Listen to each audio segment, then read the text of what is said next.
You got your thing in, right? I sure hope so. Wow, holy crap. My video's already got like 2,000 views. This one just got 1,000. It is weird. It is so weird. I thought that the Ubisoft sponsored stuff would get way more views, but no, it hasn't. Not that it's a bad thing, it's just something I noticed. You know? Yeah, it's weird. It's just what you gonna do? What you gonna do when they come for you?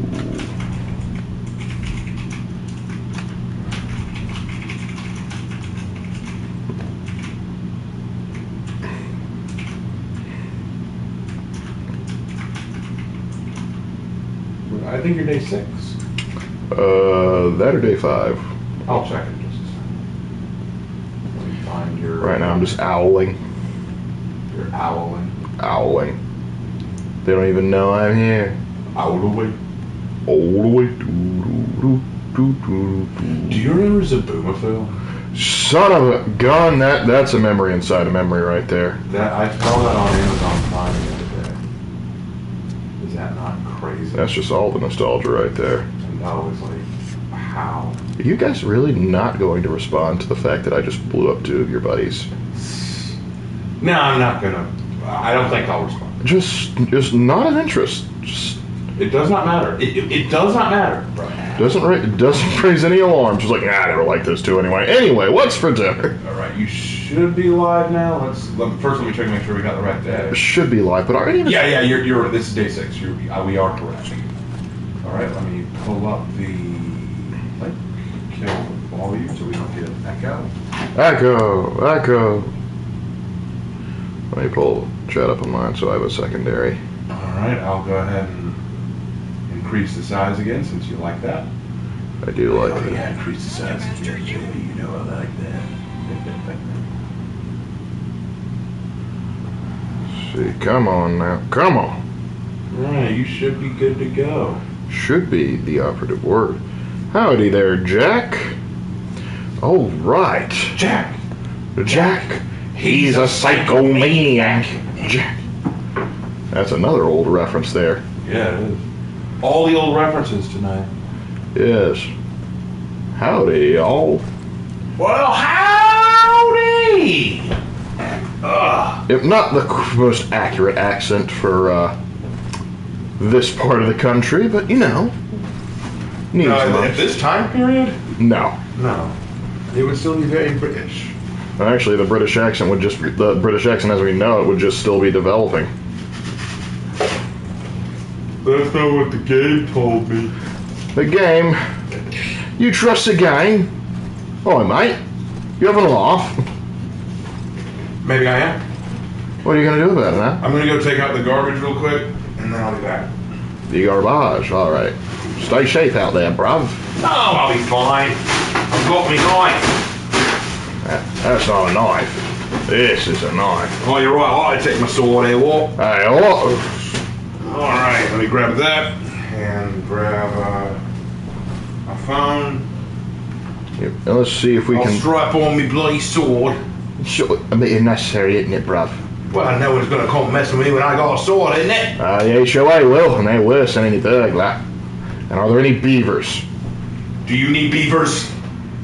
Why do I always underprepare for the winter? I'm freezing. No, he's like the Iceman. He just so mentally zoned in that the cold just don't bother him. Ignore the frostbitten toes. Ignore my frostbitten underwear. It's pretty cold. It's pretty cold when your underwear gets frostbitten. Yep. But what's Frost doing going around biting people? That's my question. Yeah, it's kinky. It's very unhealthy and unwise. Yes, indeed. And die! Alright, there we go. Alright. Harder to freeze if you got a full belly. I'll be back, lad. Alright. Heavy bag. Heavy bag. Ooh, hunter stand right there. Oh dear. Let's see. Our benefactors require more stovetop hats. Not that big at this point in time. Old spawn. Jack Frost nipping at my nose. Leave my nose alone! I'm not sure. Can I make that jump? Nope. Apparently that was a one-way jump. Now I gotta foot slog it. Again, gotta stay close to waterways. Never know when you might see a beaver. To be honest, they got the snow a bit. There should be a bit more snow. I can imagine. Though I'm a southern boy born and raised, I have never lived through a real northern winter. So, that's just the way it is. I'm going to have to take your word for it. But this rabbit is still dead. Because, remember, putting animals on the endangered species list is how we're going to pay rent. But then, can we get it like last time where I just like systematically disassembled several moose? Or is it moosin'? It's all flock of moosin'! Oh, moose AI never change. So I gotta tell you something funny. I'm your friendly neighborhood Spider-Man, and they did a sun joke where Doc Ock hasn't harnessed his power of the sun yet. I laughed and thought of you. Yep, the sun. It's always the sun. Hey, boys, mind if I get in on this?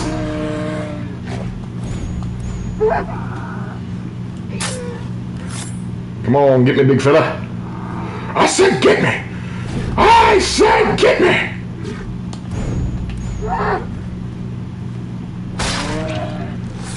The elk didn't stand a chance. Alaska for use this as walking weather. I bet. Hopefully, and while you were in Alaska, you never had cabin fever.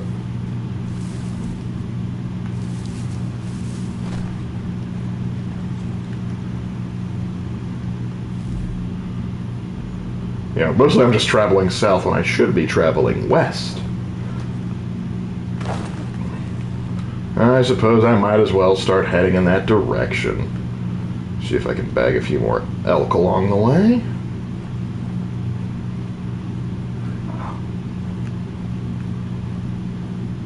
Oh, this one was actually smart enough to actually run away. Never mind. Came right back. Good for you, barbarian. Everyone loves a little bit of Minecraft. Even if it is the German craft.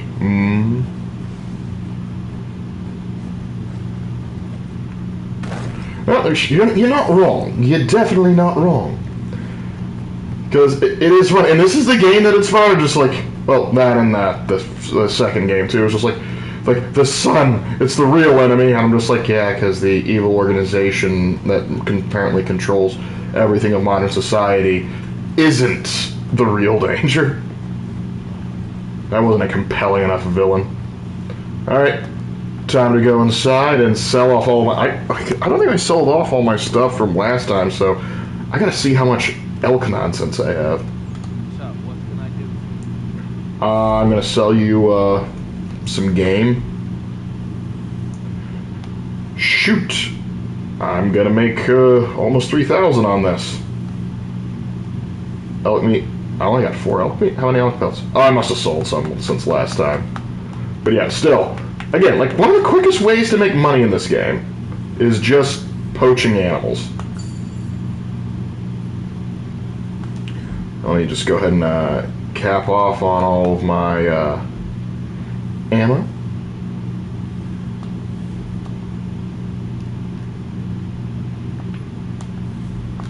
Get my arrows. Need my cartridges. Really, this should just say musket balls, but I'm assuming I'm buying the powder with it. Smoke bombs, I have those now, apparently. Get another rope dart, never know when I'm going to need to hang another man. And do we have any new good outfits ready to go? The New York outfit is dope, but in this winter weather, maybe not the best idea. Not bad. Well, I bet that Baltimore outfit. Bostonian outfit, nothing really speaking to me. Not bad, not bad. Philadelphia, ooh, I like. But again, it's still, yeah, I'm gonna stick with the Charleston outfit. I just like it. And also, not only is it Revolutionary War colors perfectly, but I'm also I'm also a fan of where it came from. Probably Charleston. Let's see. Trading wise, can we poultry meat? What are we trading? What are we trading?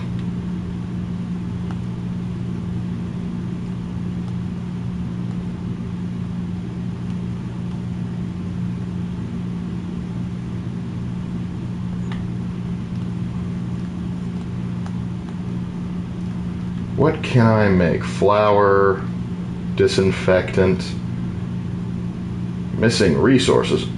Apples? I need apples. Gosh, this thing was so confusing. Let me just buy some of really everything, see what happens.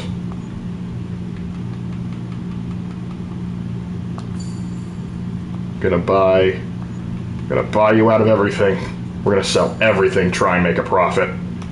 Just so I can prove how ridiculous this side part of the game is. I'll craft everything. You can have a great breakfast with this. Flax. Make some good pants out of this. For those of you that remember Mountain Blade Warband. No, not Warband. Yeah, Warband, I think, actually. Selling fresh water. Honey. I shrunk the kids. Milk. It's just as good, if not better than milk. Salted pork, making Gimli proud. Poultry meat. I'm just going to throw a big party. I'm going to get both sides to come down, have a big party. War's going to be over. It's going to be great. I actually prefer this weather over southern heat. I can normally put up clothes to stay warm in the winter, but you can take off so many layers before you start writing tickets. I understand that philosophy, and believe it or not, that's part of the reason why the northern population grew faster than the southern, because not a lot of people wanted to move down and live in the muggy climate of the south, particularly before air conditioning, and we used that like insecticides to kill off mosquitoes carrying a lot of nasty diseases.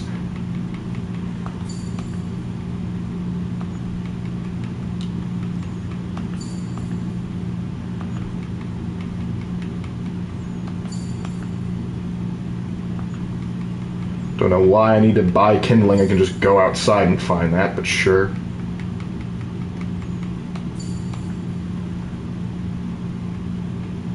Okay, hopefully I don't need any more of that. Who am I buying this from?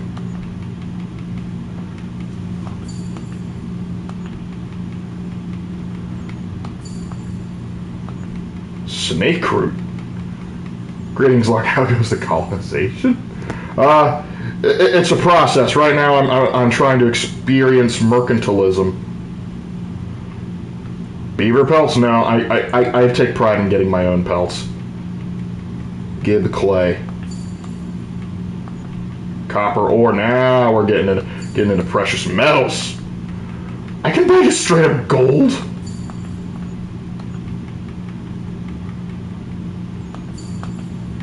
Get that iron, lead. Now we're getting, I guess, hiring that mining guy. The mining guy's founding. Actually, no, wait. How am I getting gold? There's no gold in New England.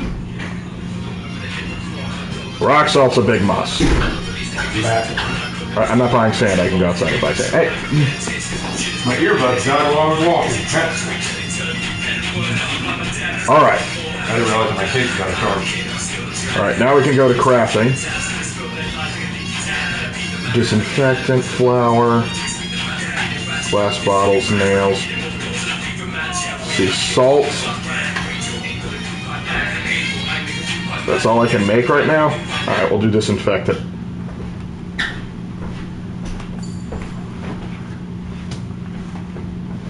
Alright. Make some flour out of the grain, no doubt. And what am I missing? I'm missing sand! I won't get it just because I can't do that to Anakin. I could. I bet you could. Anyway. And everything's gone. Alright, I'm trying to experience mercantilism. Mercantilism? Yes. That's dangerous. Karl Marx could find out. I hope he does. I'll try and shoot him just like I did in Syndicate. He'll die like the rest. If only the game would let me. Alright, so let's do salts. That'll net me hopefully some degree of profit. What's that disinfectant? Don't you do that? You heard. I'm good. You just studied Marxist sociology? I'm sorry. Well, as long as they were teaching you how effing wrong he was. Because he was. We believe you. Do you believe me, though? Do I? I feel like I'm actually making a net loss off of this. Well, it all depends. What are you hoping to gain versus what are you hoping to lose? Alright, I'm gonna make... Yeah, I'm definitely making a loss off of this.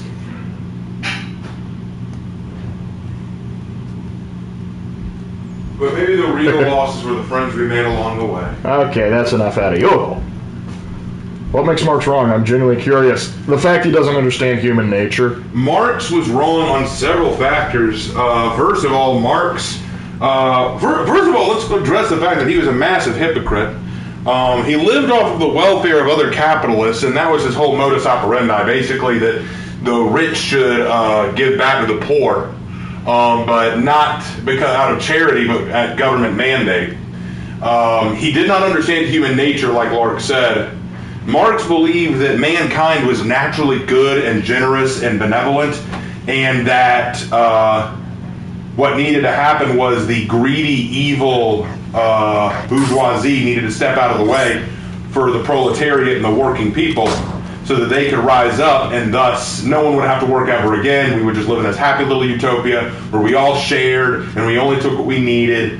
Marx did not understand the nature of humankind to be evil. That's the problem. This is the issue between, I actually would say this is the difference between right-wing and left-wing ideology. Left-wing ideology sees humanity as objectively morally good by nature, and that we'll all treat each other with kindness and love and generosity if you just take away all the mean, bad people in power. The other side says that mankind is naturally evil, and while we have the capability to be good, we need to be careful around each other and make sure that checks and balances are put in the systems, and everyone needs to work to make their living rather than just everyone taking from a melting pot, because we can't trust people to take their fair share or to provide their fair share. Marx never took that into consideration, and even at the end of his life, he acknowledged he made mistakes. Yeah, and yes, he was a jerk to his wife because he actually cheated on his wife on a couple occasions. He even knocked up his maid, and then when the maid was like, hey, could you help me with the baby? He's like, nah. So, not exactly the person I would say should be designing how we run society. The problem is his plan, everyone likes to say that communism has never been successfully enacted, and I laugh at it. I laugh at it for two reasons. Number one, these brilliant government leaders and officials and philosophers who all tried failed, but you, with your 2 years in college, you get it. You understand it better than these people with decades more experience. You are the one who understands it. Second, they're exactly right, though. Communism has never been implemented because it can't be implemented. In order for communism to be implemented, we need that utopia to happen, and it will never happen. As Lenin famously said, the revolution shall never end, because they need a new enemy. That's the problem. What Marx believed was that in order for communism to happen, you needed a revolution against capitalism. Capitalism needed to fall in a revolution that would then lead to communism. The problem is, in order for the revolution to happen, you need a strong military leader to lead it. Your dictator, your Stalin or your Pol Pot or your Mao. You need that dictator to lead the communist revolution. Problem is, once you've defeated all your enemies, now communism says, okay, now that the enemies are gone, that leader will step down and join the working people. Well, what dictator is going to give up his power? So he needs a new enemy. So he goes, new enemy, guys. We now need to take down this one. And there will always be a new foe, a new enemy, so that the dictator and his can stay in power. It's the reason why Marx's plan would never work. Yep. Anyway, that's enough of my TED Talk. You guys have a good time. Because you can't succeed with utopian ideals. Yeah, so many countries adopted his ideology, and only China had the sense to abandon it. Many countries adopted his ideology because they were too stupid to realize how fucked up it was. They liked it because it automatically gave their leadership such great power. Mao Zedong adopted it because he wanted something to go against the nationalist Chinese movements. Russia adopted it because, well, yeah. Yeah, that's a whole nother... That's a whole nother discussion. We could go on forever about Russia's history with communism. Cambodia picked it up because Pol Pot was an insane douchebag. Yep. Like, we could, every time you look at the reason for why country picked it up, yeah. And something the thing is, like, the people they would convince, like, they were already in a bad situation. This was part of the reason why Stalin wanted, like his section of Germany to starve at post-World War II, because the more desperate they are, the more likely they are to turn to communism. Gosh dang it, Mr. Well, that's the thing. That's the thing about communism. It only is appealing to the underprivileged. Well, that and the desperate. And the desperate. Well, also it's appealing to the people who think themselves moral. You'll notice that a lot of very entitled, privileged college kids who live with their family or off their family's dime are the ones who support it because they've never lived in the real world. Champagne socialists, we used to call them. So what does that make North Korea? North Korea... Insane. North Korea, from its history, is butt-fucking insane. Basically, with North Korea, you can basically understand South and North Korea like this. South Korea wants to be just like America. They want to be just like us. North Korea wants to be everything that we are not. So essentially, if America turns out something new, South Korea is, banger, we're doing that. That's our thing too. We're doing that. Big Brother America said this, we're doing that too. North Korea said, wait, America did this shit? No, we don't want anything to do with that. America's fucked up and backwards. We want to be more like China, and China goes, who are you? I don't know these people. I don't know this. Who's this guy? I don't know. He's just crazy. I don't know this guy. But you've been giving him money for years. I don't know. Who said I was giving them money? That's the money I left under the couch. He must have found it. So that's essentially how you can tell the difference between South and North Korea. And that is overly simplistic. There's way more detail and nuance to it than that. But you can essentially understand it as South Korea wants to be us, North Korea wants to be everything against us. Which is why North Korea is a backward society that requires literal education to catch up with the rest of the world. Yep. It says a lot that even China disavows North Korea. Well, the problem is they agree with some of what North Korea does, but North Korea has no filter. Have you ever had that friend in school who you agree with on everything, but he's the one who has to speak up in class and say what you're all thinking, and you kind of wish he'd shut up because he's drawing attention to something you wish you'd... It's kind of like, okay, it's that kid with Tourette's, right? A hot girl walks into the classroom. Every guy is sitting there thinking, God, she's hot, I'd love to bang her. One guy, you want to go out? I'll bang you real good. Like, and you're all like, dude, shut up. Like, that's North Korea to China. Just shut up. My favorite thing is like it's like that Chihuahua that was like cute as a puppy, but you didn't train it, you didn't housebreak it. Now it's gotten older, but it's still frothing at the mouth and growling at everyone. And it's your responsibility. You can't kill it. It's yours. You can't disavow it. But at the same time, you're like, just shut up. They're a useful buffer state for them to keep around, so China doesn't have their troops on the Korean border. Essentially, they are the border between South Korea and South Korea and China. But really, China doesn't have anything against South Korea either. As long as South Korea doesn't bother them, they don't bother South Korea. So North Korea just kind of exists. They can't completely destroy North Korea because it would cause them problems too. But they also don't want to give too much to North Korea because it would look like they support their idiocy. Yep. So yeah, that's how you look at North Korea.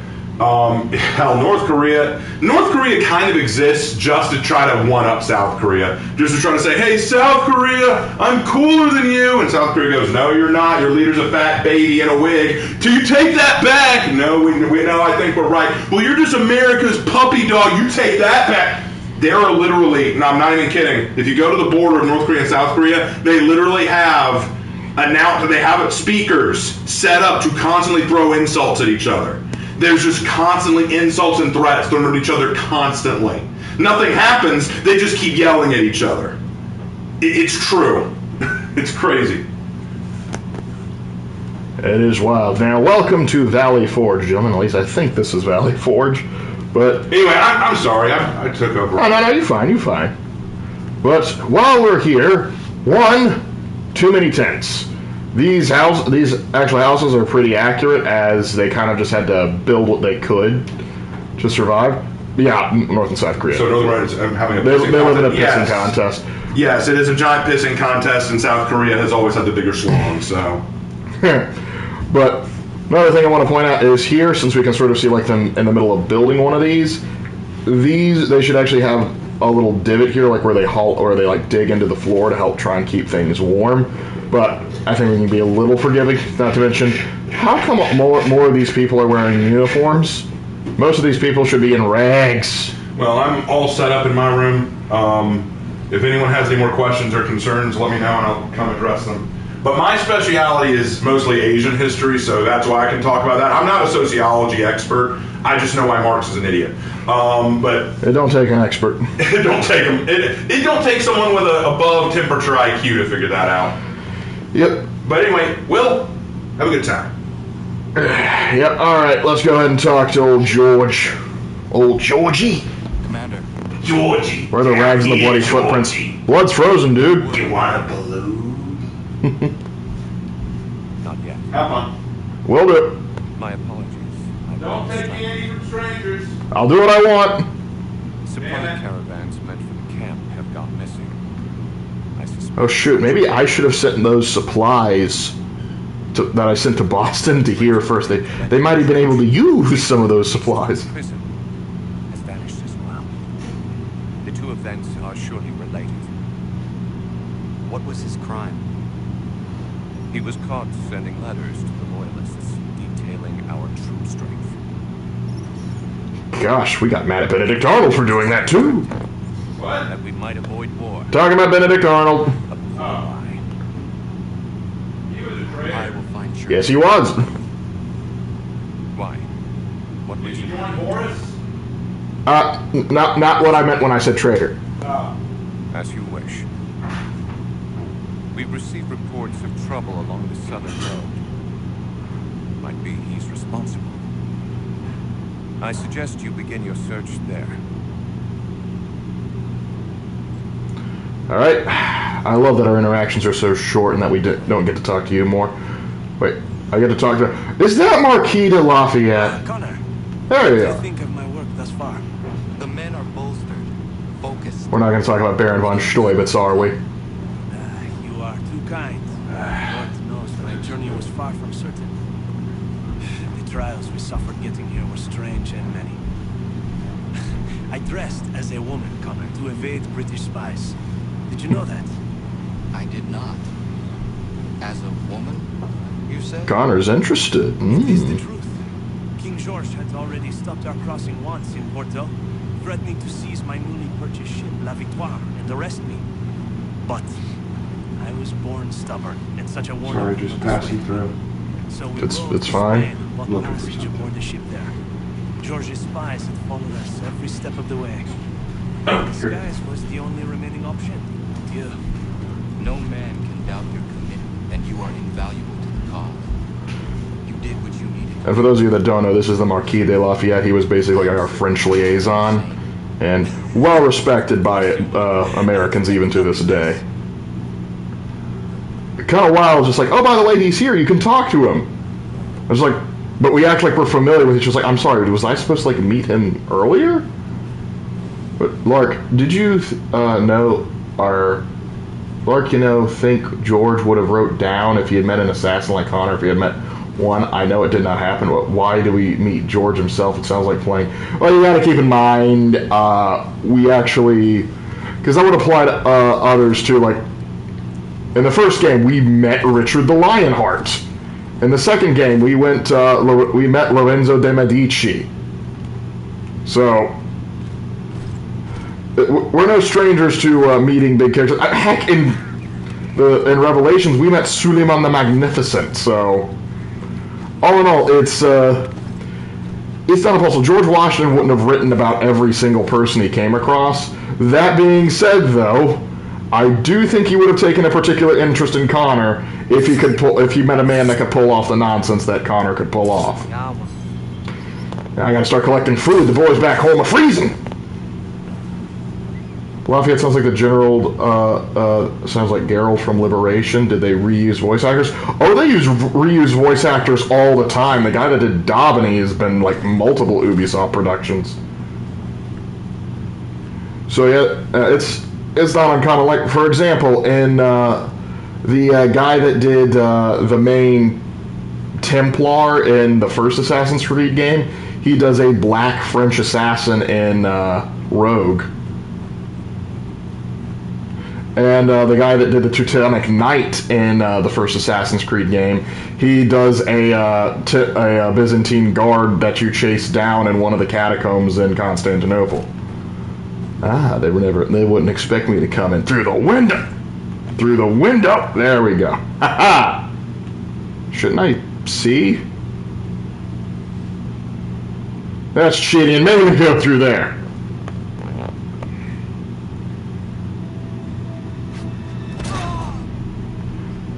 You fell for it, hook, line, and sinker. Connor, any last words? No response to being called father? Poor choice. Come to check up on Church? Make sure he'd stolen enough for your British brothers? Benjamin Church is no brother of mine. No more than the Redcoats or their idiot king. Because consistency is for losers. This. The Templars do not fight for the crown. Just accept whatever works for us. Freedom, justice, independence. What? But what? Johnson, Pitcairn, Hickey. They sought to steal land, to sack towns, to murder George Washington. Johnson sought to own the land, that we might keep it safe. Pitcairn aimed to encourage diplomacy, which you cocked up thoroughly enough to start a goddamn war. Pitcairn was sent to take arms. He was sent to take arms away from the rebels. He was not using diplomacy. Insecurity. Only look at Valley Forge to know my words are true. We're all better off without it. Valley Forge is not a product of George Washington. That's a product of multiple issues. Benjamin Church's mouth is as big as his ego. You clearly want the supplies he's stolen. I want him punished. Our interests are aligned. Well, you are the Grand Master of the Templar Order in this location, so I can probably trust you. Truce. What's up, Sam? Perhaps some time together might do us good. You are my son. You're not even going to question that revelation? You're just going to go along with it? Not going to try and check up on that? I can kill you now, if you prefer. Please, old man, try it. Excellent. Shall we both? Do you even know where Benjamin Church has gone? I'm afraid not. I'd hoped to ambush him when he or one of his men returned here. It seems I'm too late. They've come and cleared the place out. So where are we going, then? I may be able to track him.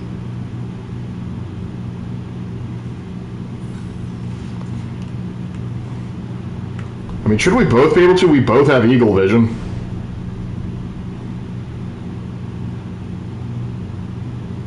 But yeah, Valley Forge wasn't a, oh, that's a George Washington fricker. The reason he camped out in Valley Forge was to keep an eye on the British that had just occupied Philadelphia. And also, Valley Forge is maybe not a great time, but it transformed, and gotta watch out for them British. But it transforms the army into an actual army, because you have people like Marquis de Lafayette and Baron von Steuben who come in and start instituting European drill methods into the rank and file, and so the Continental Army really does become an army.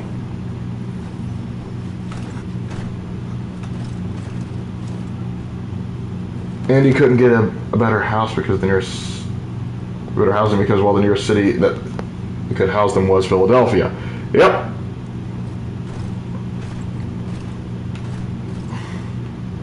Oh, what's the matter, old man? Can you not climb in the trees? Oh, man, that's unfortunate.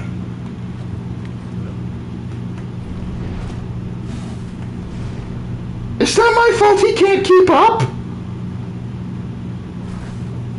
Ugh, fine.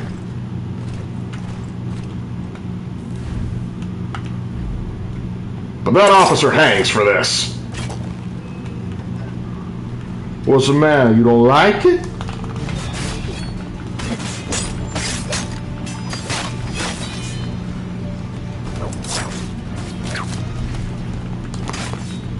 Get off of me!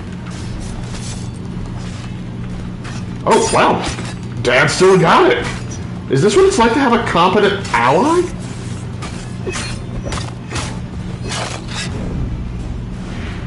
Also, here's a real question, and I want to know this. You're not the first Templar that's defected to the Assassins. We know there was one in Revelations, and I'm pretty sure there were probably some more before it. But you defected, Shay Cormac defected. You know all the tools and trades of pretty much being an assassin, except for climbing in trees for some fucking reason. Why don't you teach your Templar agents how to do that? I mean, I don't know, it just seems like something that would be a good idea.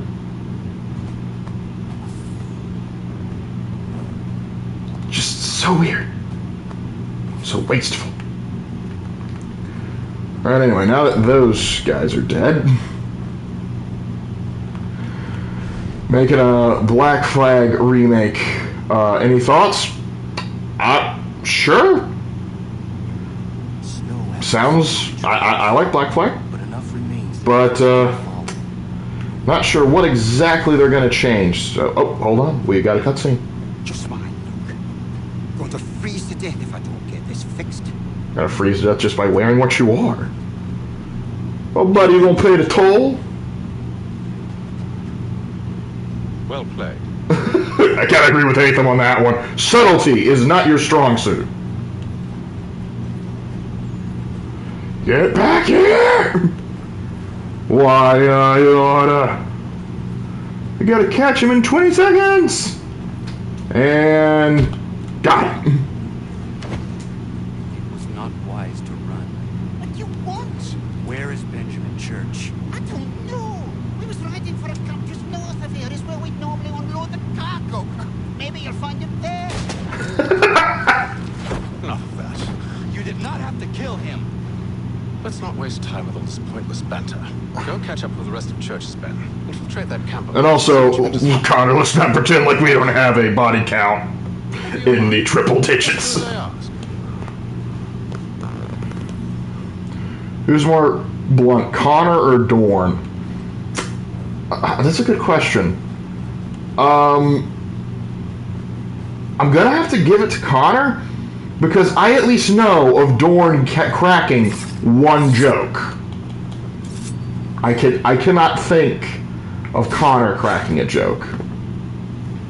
Isn't it canon that in AC that the Templars are usually distrusting of each other? If that's the case, Hatham, I'm using the old "I taught you everything you know, but not everything I know" approach.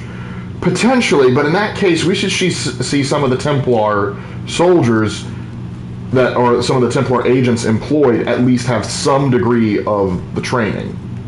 Not to mention, the higher ups of the Templar Order should be trained in at least how to counter assassin tactics.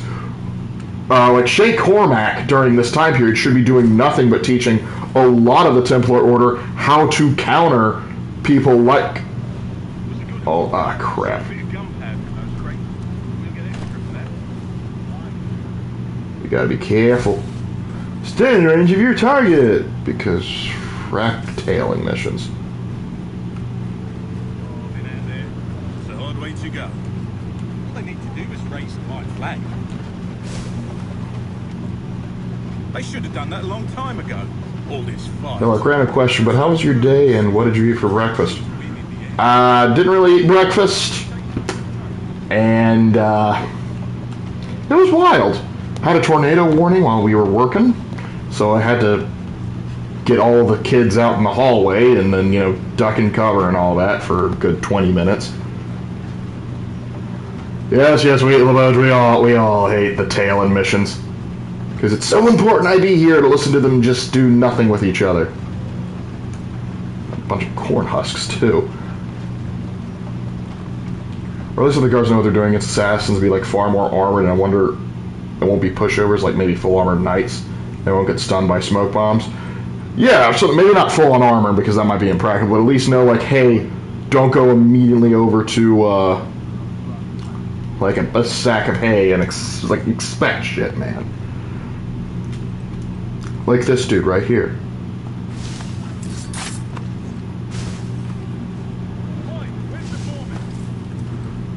Where's the 4-man? What about the 5-man? Can't miss it. Thank you kindly. Won't be thanking me when you hear why he's doing that. If we follow the Templar assassin conspiracy theory across the time of Monday, what does that mean for the real-life assassination of JFK? It would not surprise me in the slightest that he would be a target of the Templars. Because pretty much any popular figure that got assassinated, they're going to chalk that up to, the Templars did it. And then they're going to look me dead in the face and say, but it's a morally gray issue, the Templars and the assassins. Maybe the Templars are good sometimes. I'm like, you can't do that and say they were the reason Hitler rose to power. You can't just say that with a straight face. Unless, what are you trying to tell me? Ubisoft? What do you mean by that? Nah, they just want the assassins to be the good guys, except when they're making stuff like Rogue or 3.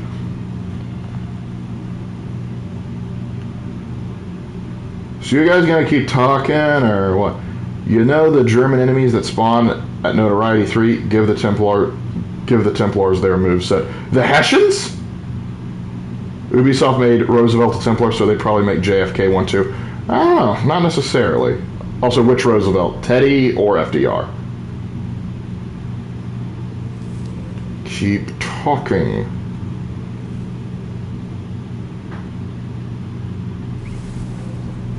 Teddy, okay, that one doesn't surprise me. They probably didn't want to touch the patron saint that is FDR, because FDR weirdly has a reputation of being a perfect president, even though he wasn't. I don't think he was our worst president, certainly, but I don't think he was perfect. But considering what he saw us through, a lot of people consider him to be one of our best. What am I waiting on?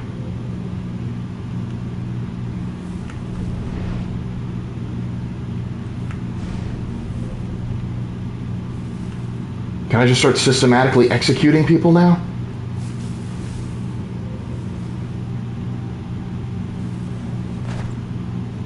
Hey, buddy.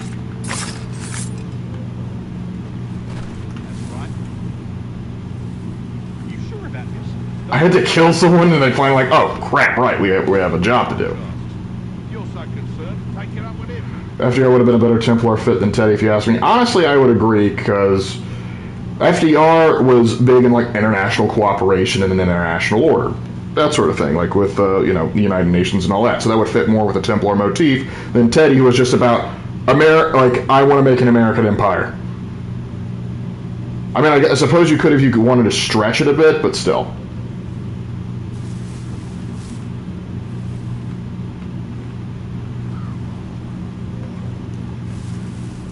Do I just keep killing people to get them to keep talking?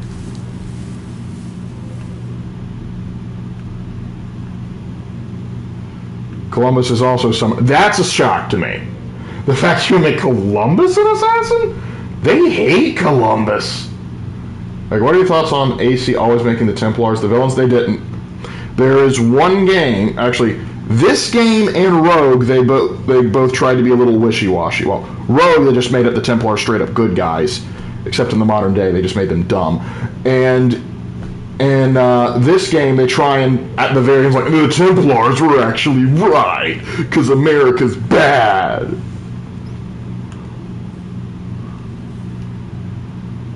But you know what's really bad is the, you didn't see anything.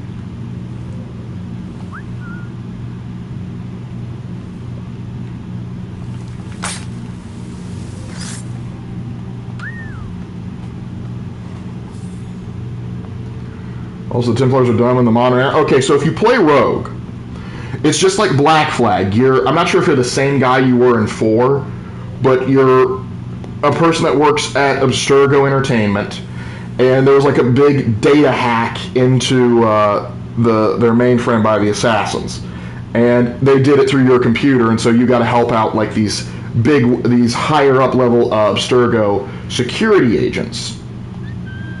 And because you have to help, and they, like, while you're helping them out, they want to actually take a look and,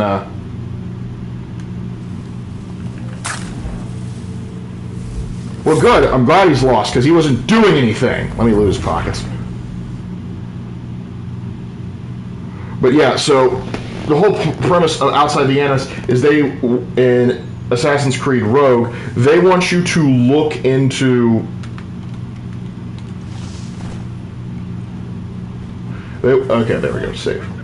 They want you to look into this Shay Cormac. They want you to look into how he went from assassin to Templar, and how in this one specific instance the assassins were going too far because Shay Cormac didn't properly explain himself. Instead, he just yelled and accused people of being evil. So they were upset about that.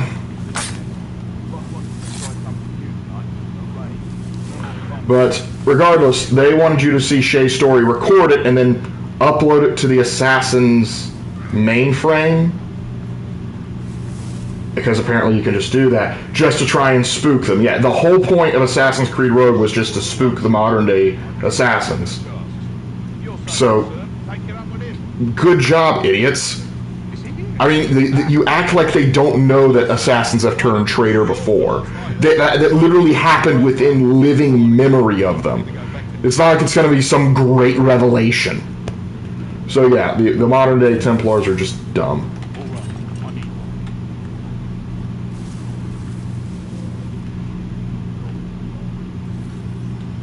Look what we found. JFK was in possession of an apple of Eden and gotten the bad side of both assassins and Templars. Interesting. Dad, gosh dang it! He's something else. Something special. Isn't that right, Haytham? Church told me all about you. And you should know better than this. You're not really in a position to be making threats, are ya? Come on, son, bail me out. Not yet. This would actually be a wonderful opportunity to kill two birds with one stone.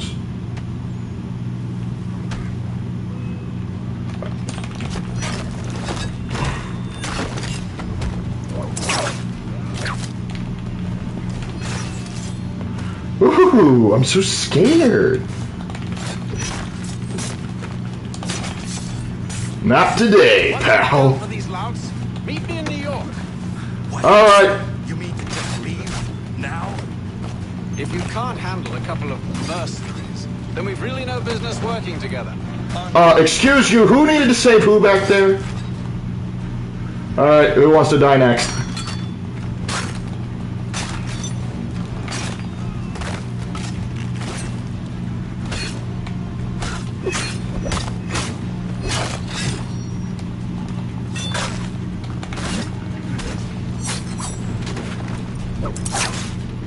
Get on the ground. Alright, so that was a thing. That just happened.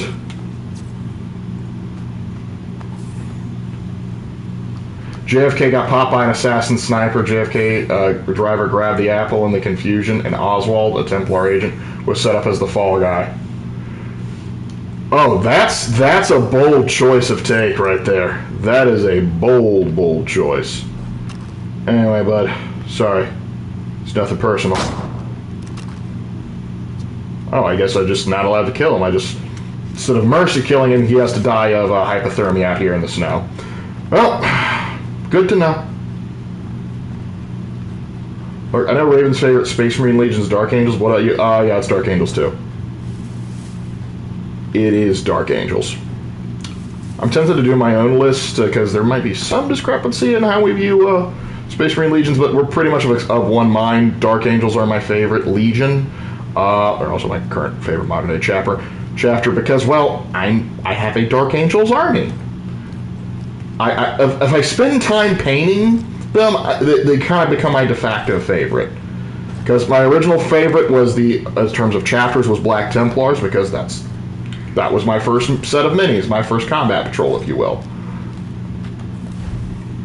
Now, before I go back, any homestead missions? Interactive conversation.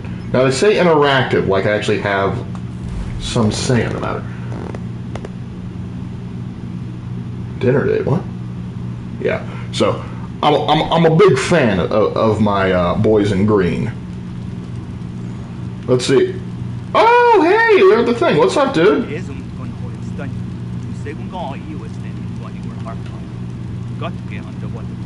You guys are free.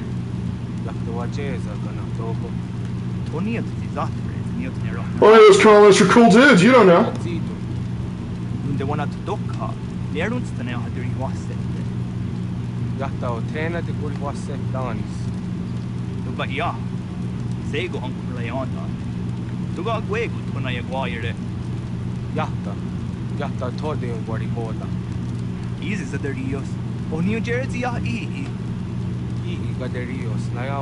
Oh, Connor, no.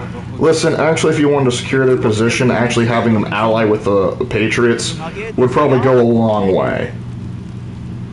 Would they still get screwed over? But yeah, they're gonna get screwed over regardless of who they ally with. Unfortunately, it's more insufferable as the game goes on. Yep. Hey, how we doing? No, I just wanted to see what you guys would say.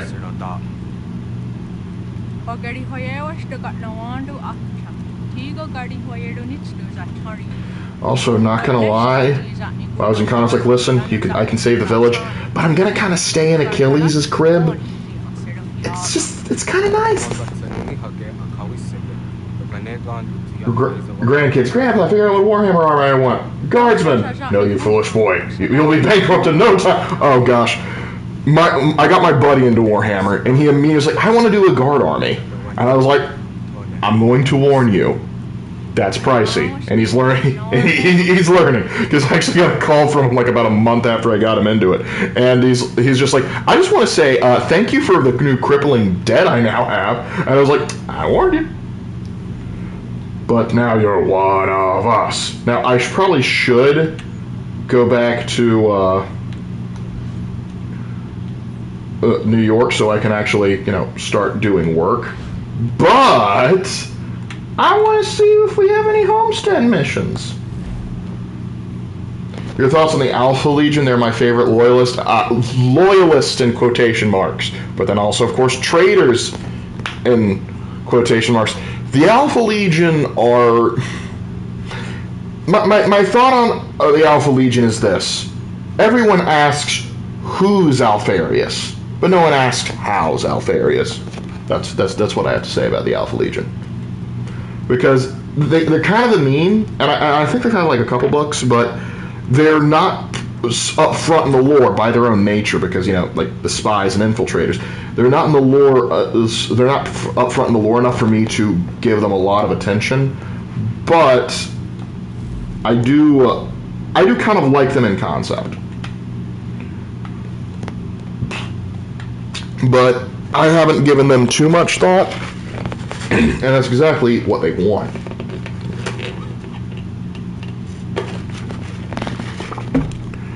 Yeah, I shouldn't have spent all that money. Anyway, let's see. Do I have any homestead missions here? I do! So, let me fast travel over here real quick. What are your thoughts on Primaris Marines? Okay, this actually might be one of my most controversial Warhammer takes. I like Primaris Marines. Because I know when the Primaris Marines came out, a healthy chunk of the fan base absolutely detested them. And perhaps if I was a fan for longer, I might have a similar vibe. But the thing is, I came into Warhammer right as Primaris Marines were kind of being introduced. That's when I started to somewhat pay attention. But I didn't buy minis until well after they were kind of the norm. And granted, I understand how Games Workshop handled their release. I understand the frustration trying to make several people's armies obsolete to force them to buy new minis. I agree that was kind of a scummy move. But in concept of the lore, I don't mind the Primaris Marines at all. because I like Belisarius' crawl, I like a lot of the inventions that he does and works with, and I like the fact that the Primaris Marines have allowed us to do some, like, we've created new chapters, we've revitalized old chapters. Hey, the Space Wolves now get to actually have successor chapters again. Isn't that kind of cool? So, I don't hate the Primaris Marines, and I also kind of like how it can get how there's a bit of a rivalry between the Firstborn Marines and the Primaris Marines. And though on paper the Primaris Marines are better, but a lot of the Firstborn Marines are actually superior in combat, simply even particularly when they cross the Rubicon too, because they just have more experience than a lot of the Primaris Marines. And I do think that they realistically handled that rivalry. Anyway, but you wanted something? Do you think the Imperial Knights in Warhammer 40k are not really being shown as much as they should? Hard to say. Like, how much of the Knights should we be seeing? Because the Imperial Knights, like, I just read a Dark Angels book where the Knights of House Alvin were featured prominently. Of course, it's the only time we see the Knights of House Alvin. But, and here's another thing. This also might be a controversial take. I didn't get into Warhammer to see the mechs fight. I think the Titans are cool. I think the Knights are cool. I think the Gargants are cool. I think the Bio-Titan's cool. But, and I have two reasons to go to, New York now. But why do that when I can do a naval mission? Warhammer Older is always better. To a degree. So I was kind of happy with that, the Indominus Crusade, and the fact that, hey, the setting got shaken up, but hey, the Imperium's got, like, there's a hope now, and I like that. But as far as I was saying, in terms of, like, I did not get into Warhammer because I thought Titans fighting Titans was cool. It is. It's undoubtedly cool. But Space Marine, Guardsmen, those are more interesting to me. Those are more interesting to me just because I don't know, like, I liked mechs when I was younger, but I think part of it, like, I don't know if you guys have ever watched I don't know if any of you guys grew up on any form of Power Rangers, but I remember watching Power Rangers and I always got irritated when, like, because I knew, at a very young age, I figured out, there's going to be a big problem, it's going to grow into a big monster, and then they're going to summon their Mechazords together. And I was always upset that they never used their Zords individually. They always just combined into the big robot because they wanted you to buy that toy.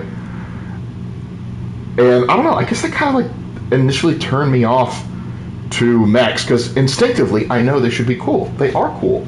And yet, I get upset. Weird.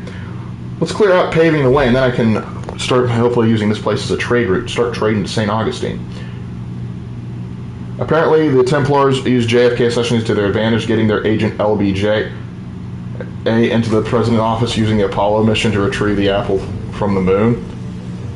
There's an apple on the moon now. Okay, this is news to me. But LBJ being a Templar agent checks out 100%.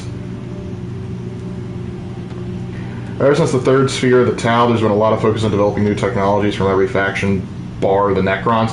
Oh, the Necrons, in their defense, they would kind of have a hard time doing that.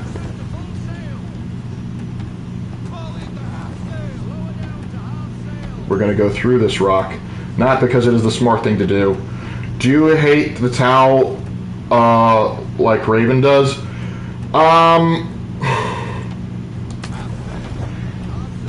Here's the thing. How to put it? Raven, I don't even think hates the Tau as much as you might think he does. He's not a fan of them, and sometimes the fan base of the Tau can be obnoxious, and I get it because there's a lot of... Holy smokes. A lot of raiders there. Well, that didn't work. Because frick that guy in particular. Hold on, might have to lock in for a second. But as far as the Tau are concerned, I don't hate the Tau. I hate how they're handled. And part of that's their own writing, because the thing is, with the Tau being the brand new faction on the map, they're only really allowed to expand and maybe have some setbacks. But they're not really allowed to take decent-sized L's. And so that can give them in the lore sometimes a look of a bit of an inflated ego. Because it's like, oh look, they styled on Space Marines in this one specific thing because Tau technologies are so superior. Are the Tau just the best at everything ever? Like, the Tau is the real hope of the galaxy. And I'm just kind of like, no. And that's the thing. I would like the Tau to actually get more focus in the lore, but I want that to come with, like, the fact that there's a cost. I want them to take a massive L. And they're not the only ones I want to take a massive L. I want Chaos to take a massive, decisive L. Because they've had it too good for too long. And I know it's like, oh, but they've been stuck behind the Cadian Gate for so long, they finally got to do something relevant by destroy Cadia and go out. And I'm like, yeah, but answer me this. When's the last time you've seen Chaos take a decisive L and it wasn't the Word Bearers or the Plague Bearers? Why didn't you fire the broadside like I told you to? How did you miss?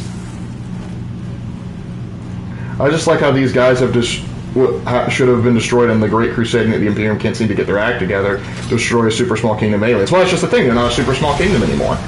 I mean, on the grand scheme of things, they are destroy ships by ramming them. I should have done that. But as far as I'm concerned, they've grown to a decent size. They're a healthy size.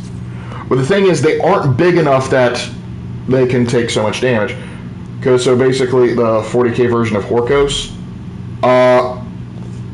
Horkos is like one of the big factions in For Honor that, in the lore, it almost seems up until recently they could do no wrong, always win. Every setback is somewhat minor, and that's my big problem with Chaos and the Tau. And the Tau I can somewhat forgive to a certain extent because they aren't as present in the lore. They aren't as present in the lore. They're in their own little section of the galaxy. That's it. And Rabute Gilliman looks in their general direction and says, "Not worth dealing with. I got other problems right now."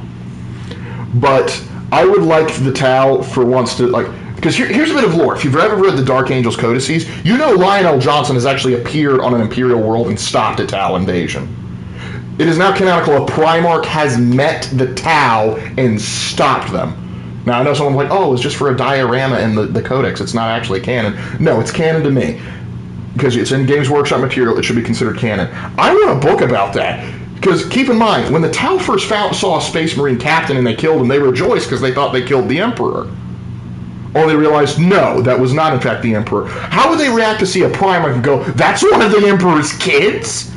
I think that would put another thing. I think what the Tau should do is I want them to get a dose of reality. They've been around for a couple thousand years now.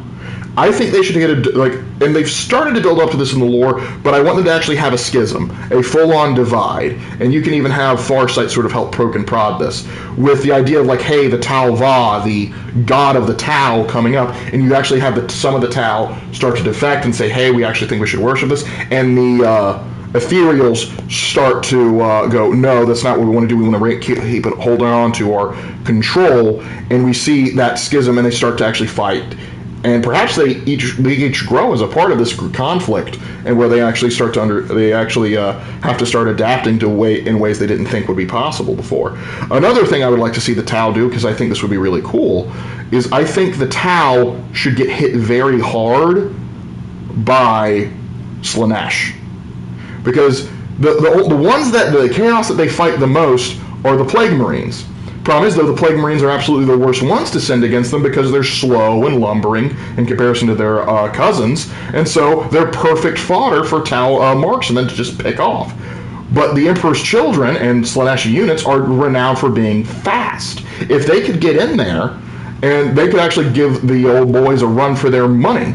And so it would be cool to see this big new Emperor's Children fleet actually come in and wreak havoc on the Tau, start spearheading to central Tau space, the Tau panicking because now they're actually starting to see what happens when a major faction actually gives them their full attention, and they don't know how to deal with it, and then they get saved at the end of the day by Commander Farsight coming in, not wanting his home like his original home to actually be destroyed by the Tau, even if he doesn't disagree with them, but also get help from the Eldar, who ally with Farsight, to use this as a ploy to try and get one of the Crone so that they can go grab one of the Crone swords to reawaken Ed. And it could be a thing where you just have Xenos helping Xenos defend against Chaos. And people complain like, humanity's always too prevalent. How about you have that scenario? I think that would be a fun scenario to do. And it would, afterwards, the Tau would have learned a lot from their experience, but there would be a lot that would be destructive about them. Not to mention, Slaanesh is one of the Chaos Gods that I think actually could convince some of the Tau to actually start worshiping them in the idea that they start pursuing perfection. Because they want the greater good. They want a more perfect society. And so I think that Slaanesh worship actually might be more conducive to the Tau than, say, some of the others. So, yeah. What's your biggest problem with the Dark Angels and Space Wolves? The Dark Angels, my biggest problem is kind of how obsessed they were with the Fallen. That kind of irritated me for a little bit. Not to a point, because it did add a certain degree of flavor, the raw obsession with it. But I also appreciate, because like if you read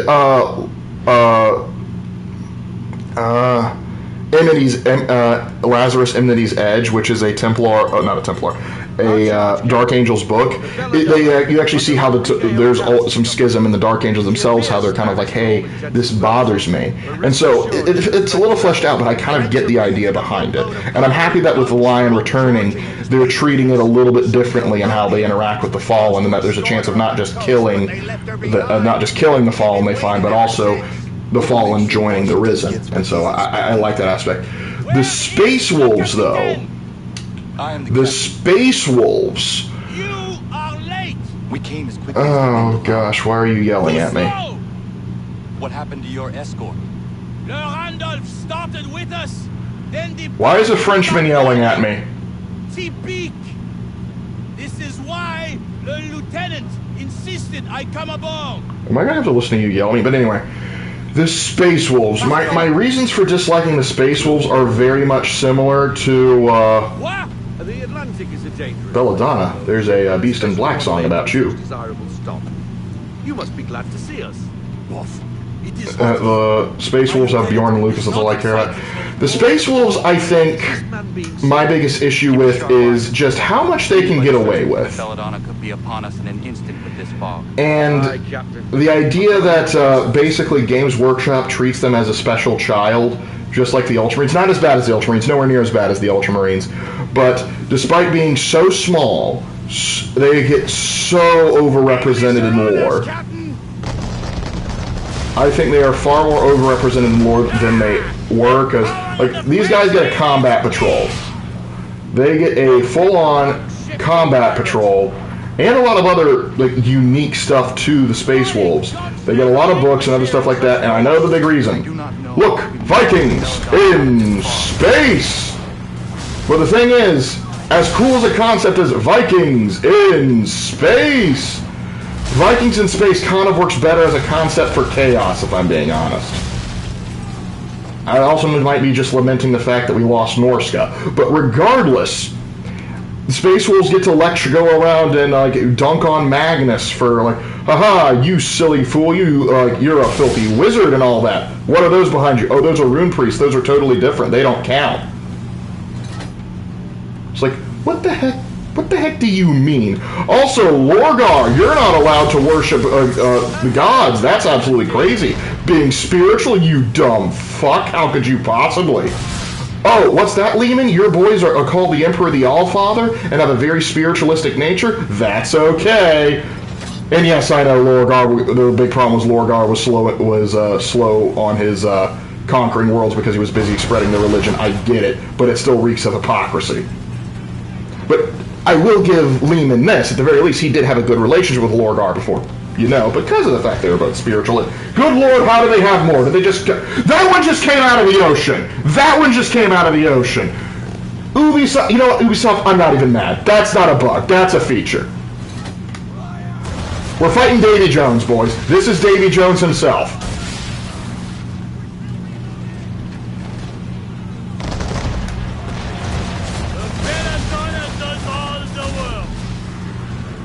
Excuse you, Frenchie? Faulkner, kick this French son of a gun overboard. Also, I can't do anything if the Belladonna is blocking my shots. I hope the Belladonna sinks with you on it.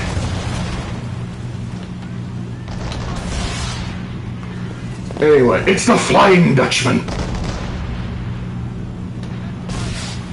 We must protect her!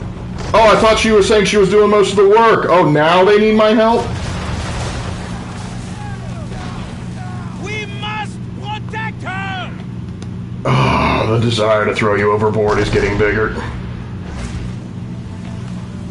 Oh, wow, they missed. We must protect her! I heard you the first time. I know, but it's funny, but typically they're not as blatant as just like, oh, look, they just came out of the ocean. We need your assistance, it seems. Oh, first, we must protect her, we must protect her. Ah, we didn't need your help. It's like, We must protect see? her! Are you okay? Are you bipolar or something? Get wrecked, son. France moment. Which Warhammer 40k gun would you say is the equivalent to the BFG 9000? The BFG 9000... Oh, gosh. I'm not sure there is a direct equivalent. The one that people... Like, the type of gun that people, well, the Imperium in particular, go crazy about are Volkite weapons. Volkite weapons are, like, so freaking powerful that the... You just had to move. I don't appreciate that. I want you to know that. But the, Volkite weapons, like on during the Unification Wars, if the Emperor found out you had Volkite weapons, he would immediately just like come right out. He would immediately come out and just declare war on your little faction just so he could get his hands on those Volkite weapons. That's how valuable they were to him. Not even the one I was aiming for, but you know what? Sure.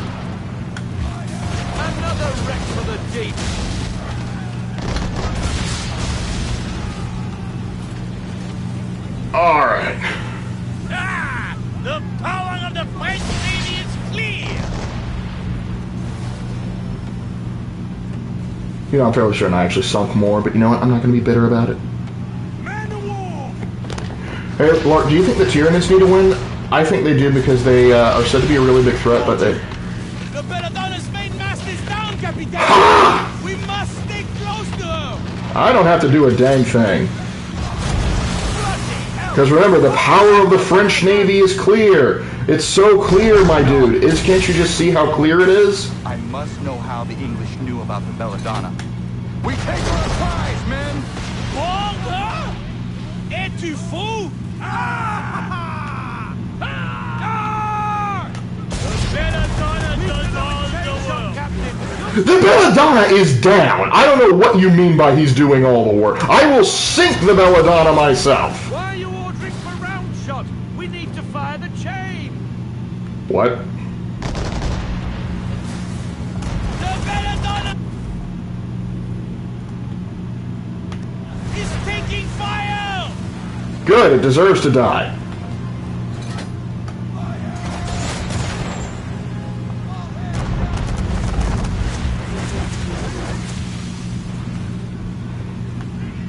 Alright, but now, as far as the Tyranids... No, I don't think they deserve a win. I really don't think they do.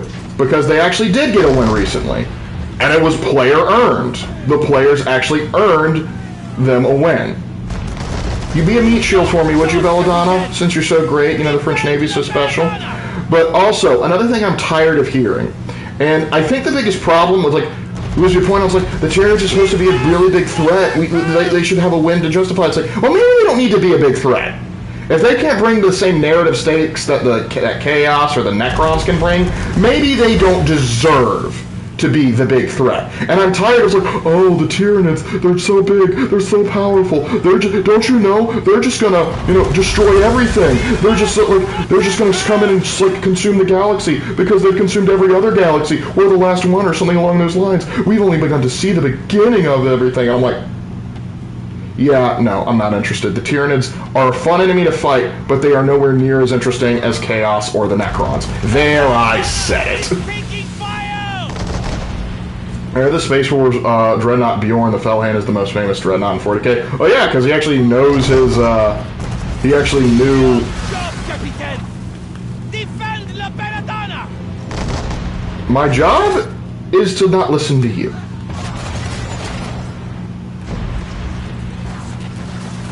Gosh dang, chain shot. Alright, spin around. We're gonna have to get close. Danger close, boys. Danger close. Grape shot. I know, but he got mad at me when I didn't use chain shot.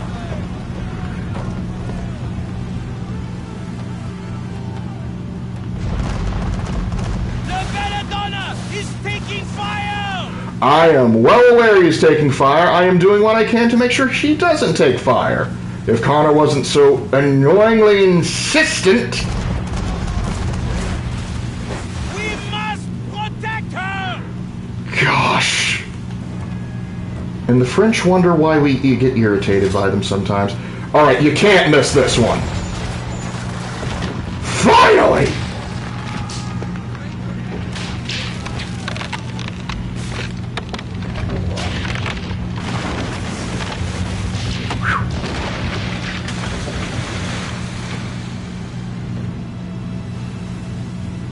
Yeah, that's another thing, Wander, as you pointed out. The Tyranids can kind of get away with whatever the hell they want.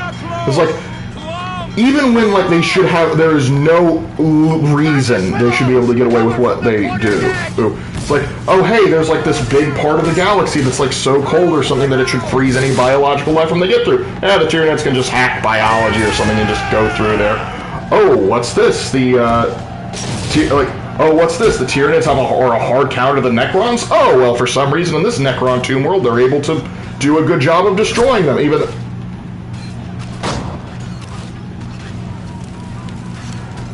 Are you... What? What? It's as if the French and Canadians are competing with each other to be more unlikable and annoying. Fair enough. But yeah. I'm not a big fan of the Tyranids and the idea. It's like, oh, I want the lore to be entirely about the obsession over the Tyranids. Like, no, the Tyranids are a fun enemy, but I treat them in the same thing as the Dark Eldar. That's how much presence I think they need in the lore.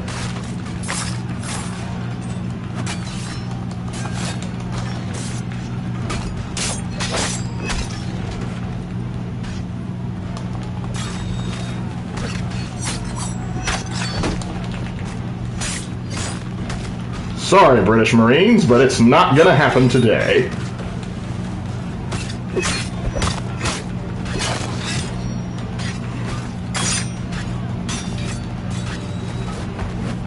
What the heck?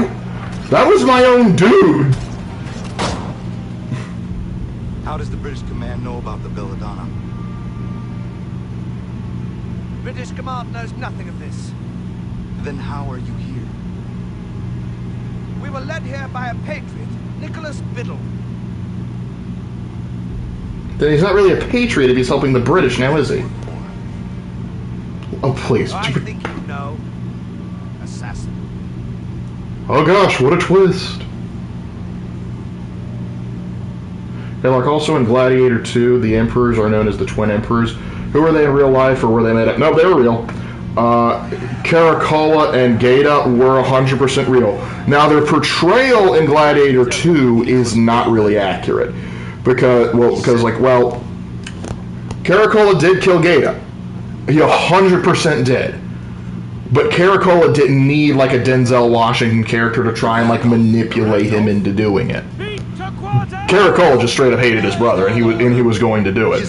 Having them as the enemies, or as the antagonist in the second Gladiator movie, isn't necessarily what I would consider a bad idea.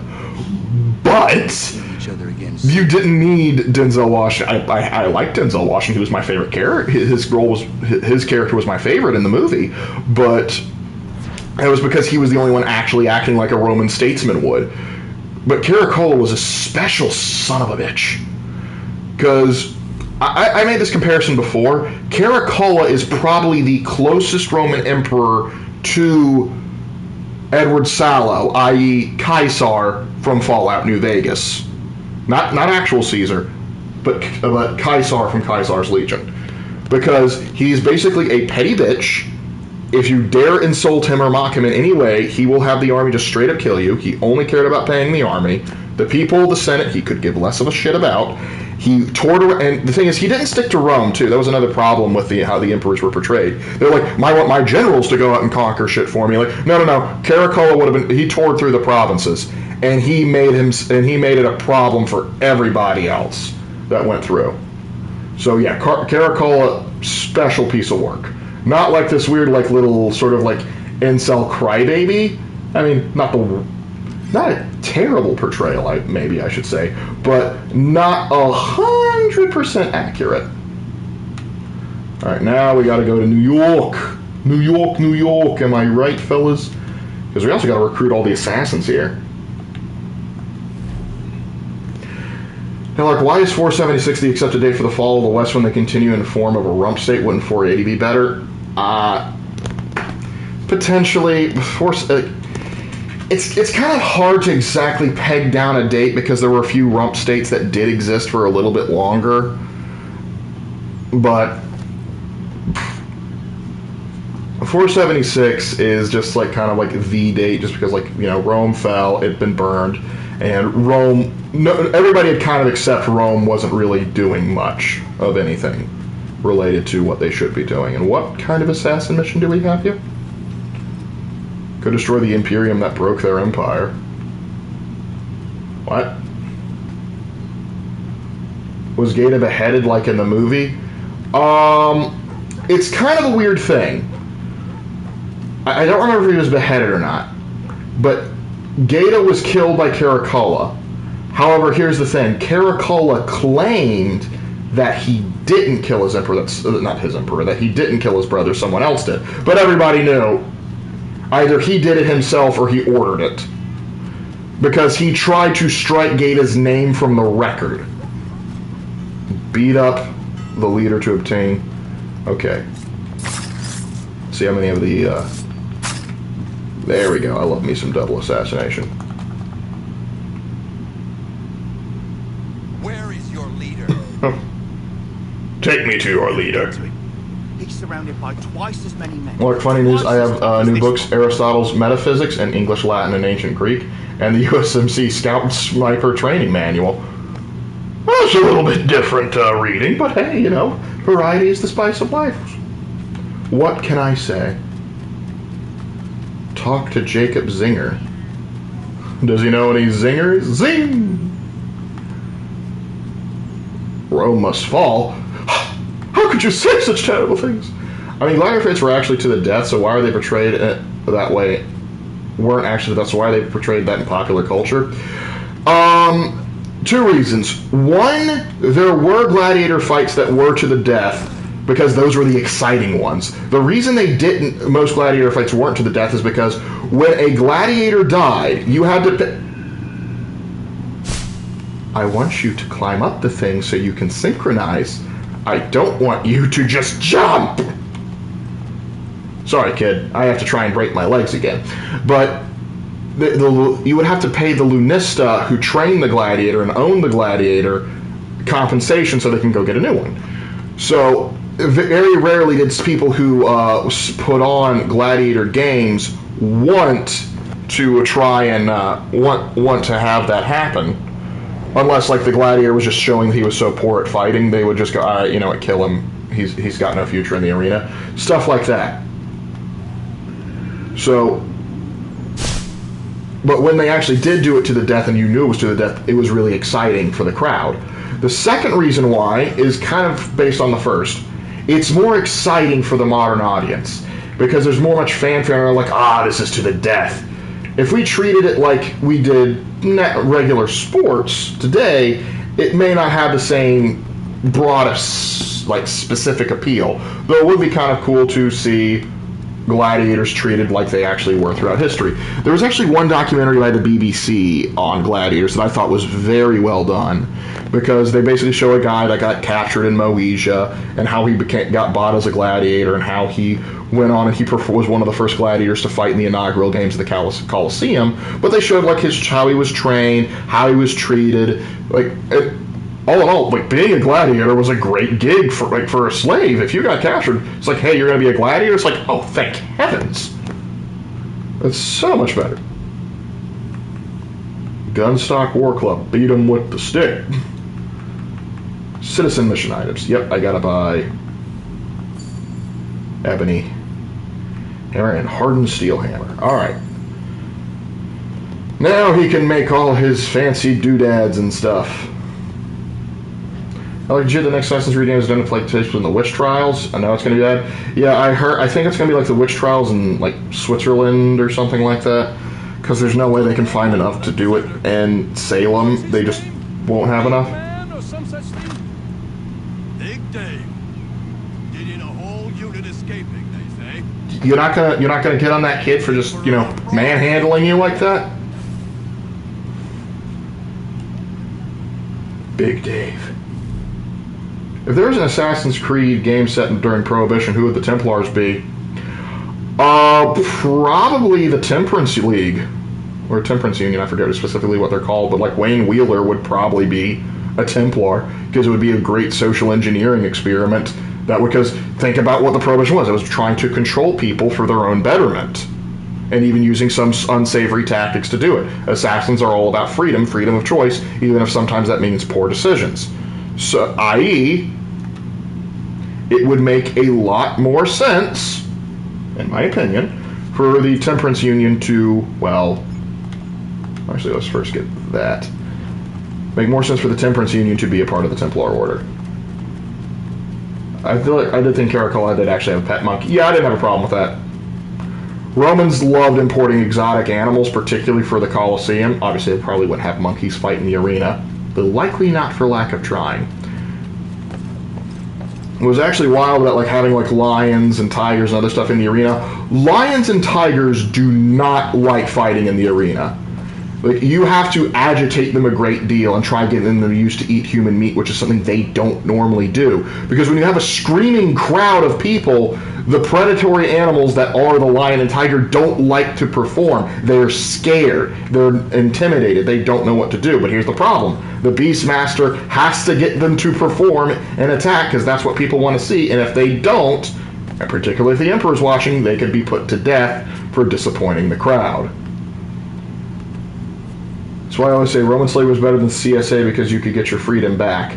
Well, you could get CSA, like they lasted long enough to really have a true metric. But comparing it to the chattel slavery of the South is a little interesting, because depending on the time and the era, you could actually earn your own freedom.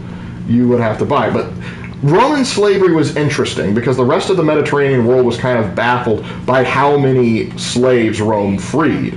That was one of the... I have to prevent an execution now, boys. I'm sorry. Needs must. Alright, you lily-livered sons of biscuits. Try and execute on my watch, will you? Only I get to execute. Oh, that was a toughie. Ow! That was cool. Ow! Wait, I have assassins! Come help me, boys! Oh, Clipper, yay. You know, Clipper, you're a sharpshooter. Why don't you try doing some sharpshooting?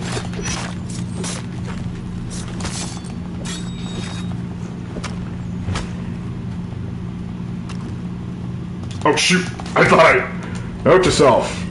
Time to reload.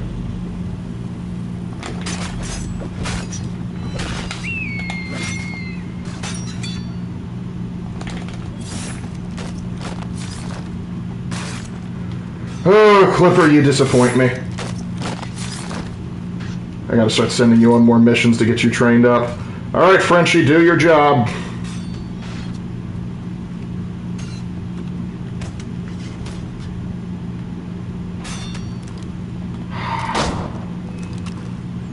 And Frenchie fails me yet again.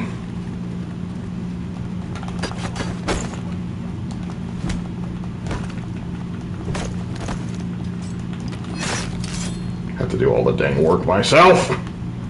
And again, I think the game is... are we going to count that, though? Are we going to... No, we're not. Oh, yes, we are. Maybe the bug got fixed? I don't know.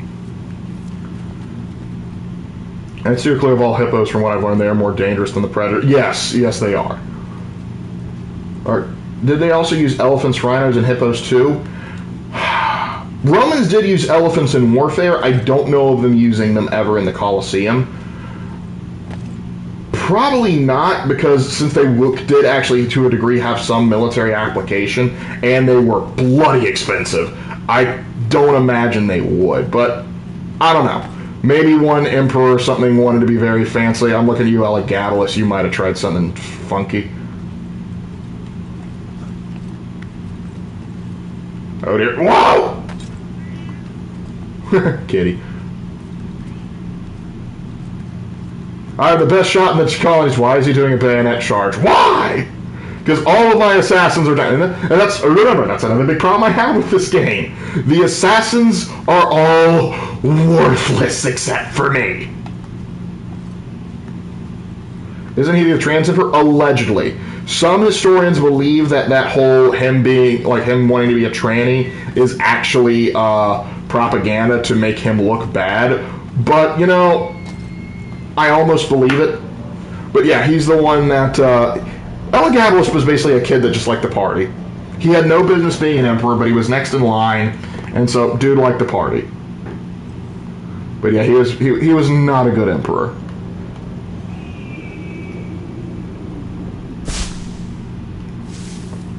Which is better for fried chicken, white meat or dark meat? Both are good, it depends on what you want. You're worthless and weak, dude. Worthless and weak.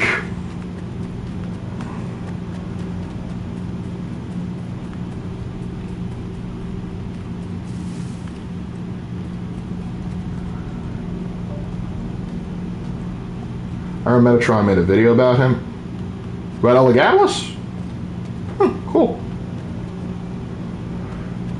I know I need to use the shoot that guy order, but the fact that I called for help and instead of running out, because what it used to be, what they would do is they would actually, like in Brotherhood and in Brotherhood and Revelations, they wouldn't just run in and start fighting. They would run in, shiv one guy, and then start fighting.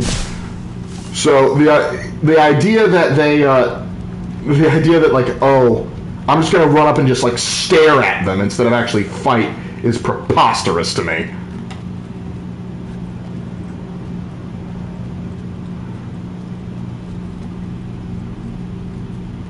I'm looking at this map, and why did we abandon this sort of layout in favor of grids? What do you mean? Thoughts on the Rogue Trader game? Do you mean the Rogue Trader TTRPG or the Rogue Trader RPG for PC made by Owlcat? Because my opinions will be a little different depending on what that answer is. I think it's just American cities that have grids. I don't know if we're talking about Assassin's Creed or cities in general. But it's interesting to see because certain cities just kind of grow naturally. Others are planned cities that come out and have grids and other stuff like that. I gotta be careful. Gotta find another poster that I can tear down. Yeah, okay.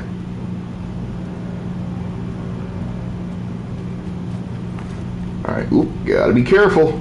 Don't wanna ruffle any feathers here yet.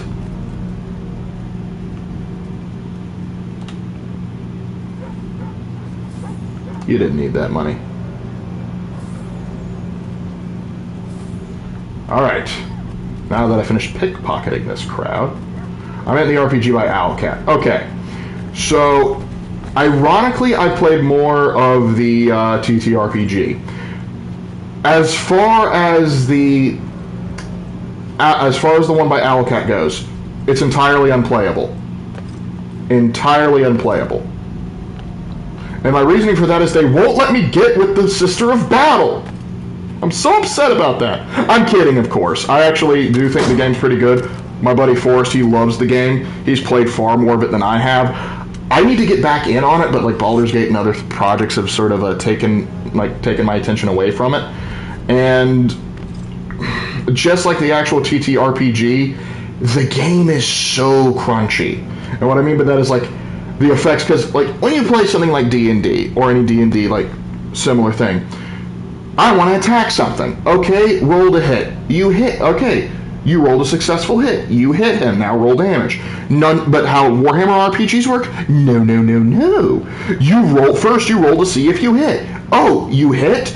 Good. Now they get to roll to see if they either parried it or they could just absorb it. All right, you did that. Now we have to take and consider like their armor threshold and other stuff like that. Now we got to consider their penetrating powder and other stuff like that. Also, I had a bad experience with the RPG, the Rogue Trader game, because the first few times I played it, or I tried to play it, my character would miss literally every single shot. And I'm like, what the heck is wrong with me? Eventually I gave in and just decided like, I'm going to play Psyker. And I've been having a lot more fun with that because I'm also trying to romance the Navigator lady because I think she's adorable. So I was disappointed I couldn't get with Sister Argenta, if I remember that's her name correctly. But the Navigators is a nice trade-in. Regardless, I do need to play more of it because I do like the game. I think the game is very much well designed. It's just I haven't touched it as much. Have you seen the new Freakazoid called Why AC Shadows is Doomed? Yeah, I did. I thought it was funny. As most of the things Freakazoid does are pretty funny. He's just a funny guy, man. What can I say? You are rebuilding the assassins. No, I'm not. My sniper bayonet charges a bit of firing line, and I face home so hard, went through my head and circled the planet itself. See, boys, that's how you assassin. Did you just shoot me? The nerve. Ah, crap. I was gonna loot the body, but apparently shooting people's a crime! Not in my... Actually, in New York City, I should be able to get away with this. Drop dead, please, drop dead. I need to loot your corpse! Gosh, dang it. The fuzz is on me! You'll never take me alive! Then again, I don't think they want to. I didn't know Ezio was 6 feet tall. Well, I guess he is.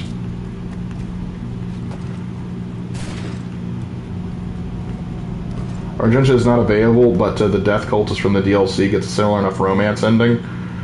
I suppose, but that was like a big shock because like you meet her so early on, and I was just like, oh, cool. I get like there's a sister battle, and I get to romance her. That'd be so cool. And then I looked it up, so like, how do I romance her effectively? Like, you can't. And I was like, oh. And then I saw like, oh, I get to know romance a Navigator.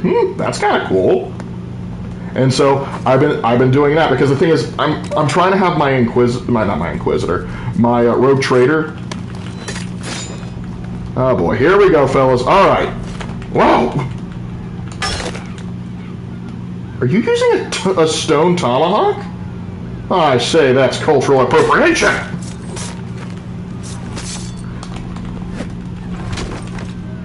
All right, who's next? Get in line, boys, get in line. Ooh, this one guy might have it.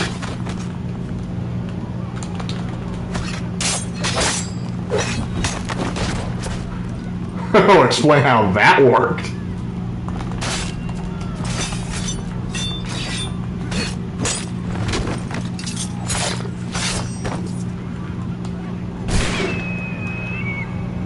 I know they won't kill any of them, but I need a distraction. Gosh dang it, Clipper! Could you at least try and hit one of them?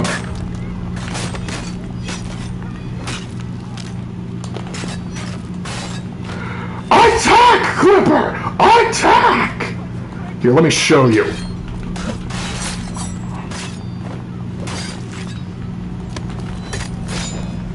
Oh, Clipper, you disappoint me. Now the Hessians are here.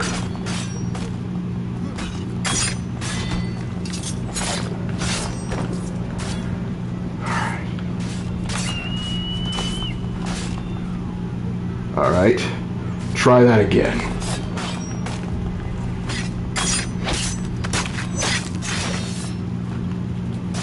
Then again, they're not going to do well against Hessians. That I should know better than that. But still, the rank and file, they should... Another one? I'm going to depopulate all of Hanover before this is over.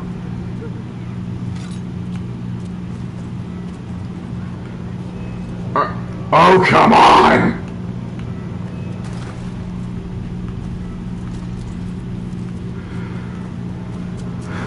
I need somewhere to hide. Or at least get them away from the print shop so I can go in and, like, just buy my way out of this. Oh, come on!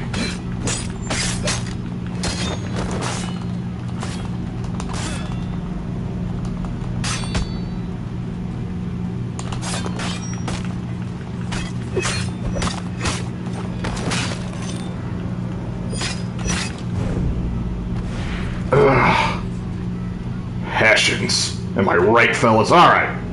Haha, too late. I'm already gonna buy my innocence. You're gonna print... Are you serious?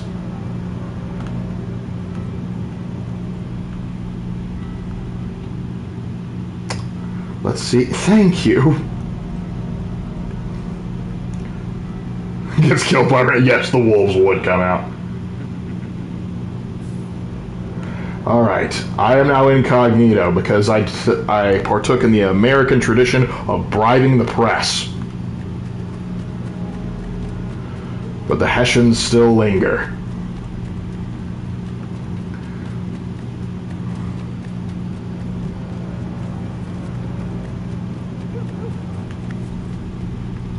Why do I hear hunger like the wolf playing? Oh no! Oh, whew. What was I talking about again? Ah, we'll have to move on then to something else. Oh, what a lovely church. I hear someone in trouble. I'll deal with that in a moment.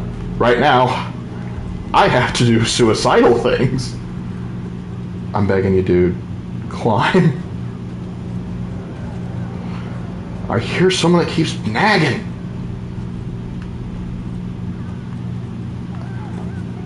Maria, don't ask how I know what your name is, but please quit whining. This is important that I get a bird's eye view of the situation. Oh, that rim's broken. Someone should do something about that. Why can't I just synchronize up here?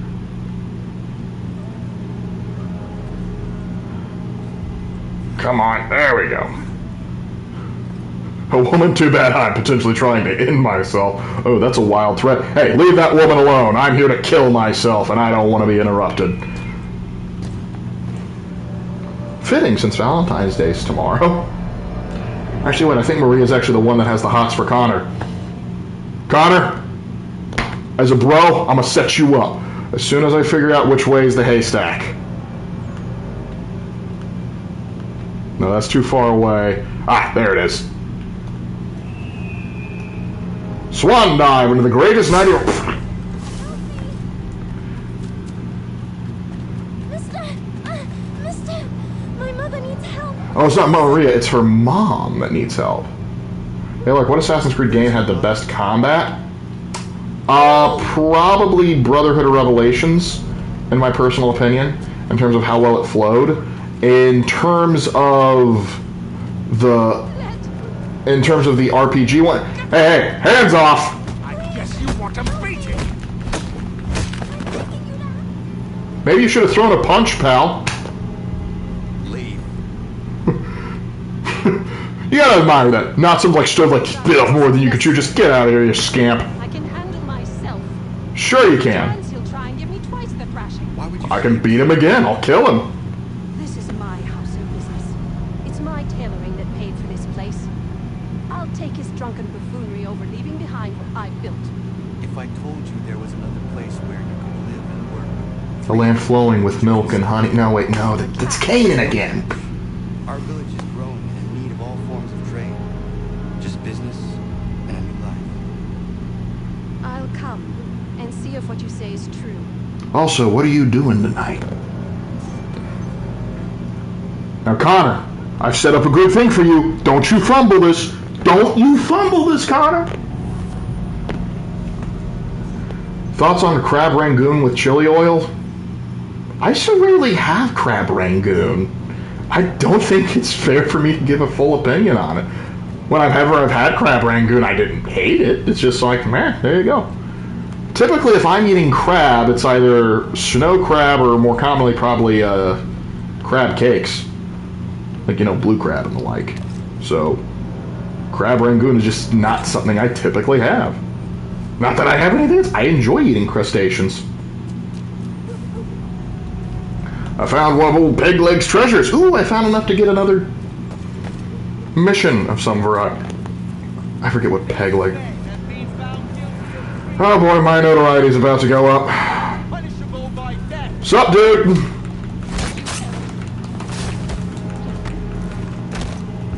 Oh, I did.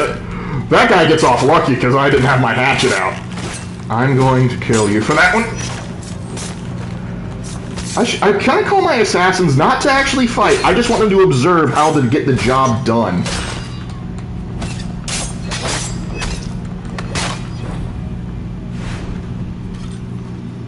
Alright. There we go. Let me see about getting some ammo back. Look, now Connor, I set this up. Don't mess this up, Connor. Exists. Damn it, Connor! Look, how do you like to cook your steak? Depends on what I have available. Because here's the thing, like, I know a lot of people like to grill steak, and I like my steak grilled, but the thing is, I'm not as experienced a grill master as someone like my father is, or even someone like my brother is, as he, typically, they're the ones that do the grilling.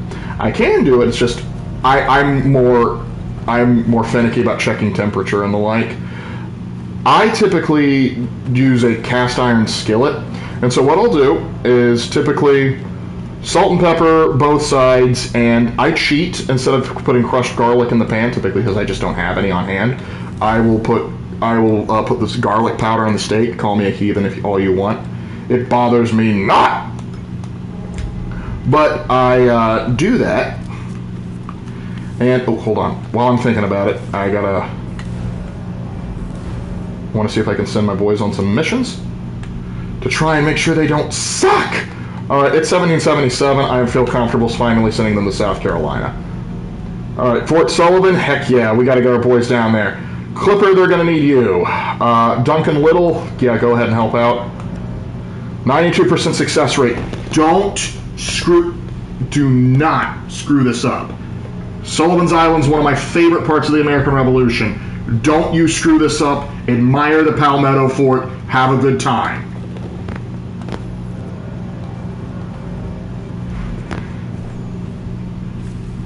But yeah, put garlic powder on the steak, throw on the cast iron skillet to cook. Once you've seared both sides and you're starting to get to a more comfortable temperature, lower the temperature, melt some butter in the pan, and baste in butter.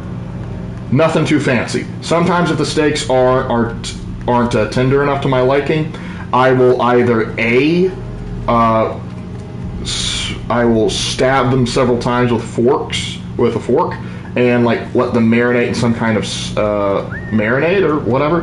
Let me take the poster down. Thank you. Like I'll let them marinate in something. Sometimes I'll let them marinate in pineapple juice, but then you got to wash the pineapple juice off unless you just like pineapple flavored steak. But pineapple acts as a good tenderizer. You can't ungarlic the steak. I don't want to ungarlic the steak. I like garlic on my steak. Garlic and butter is a wonderful combination.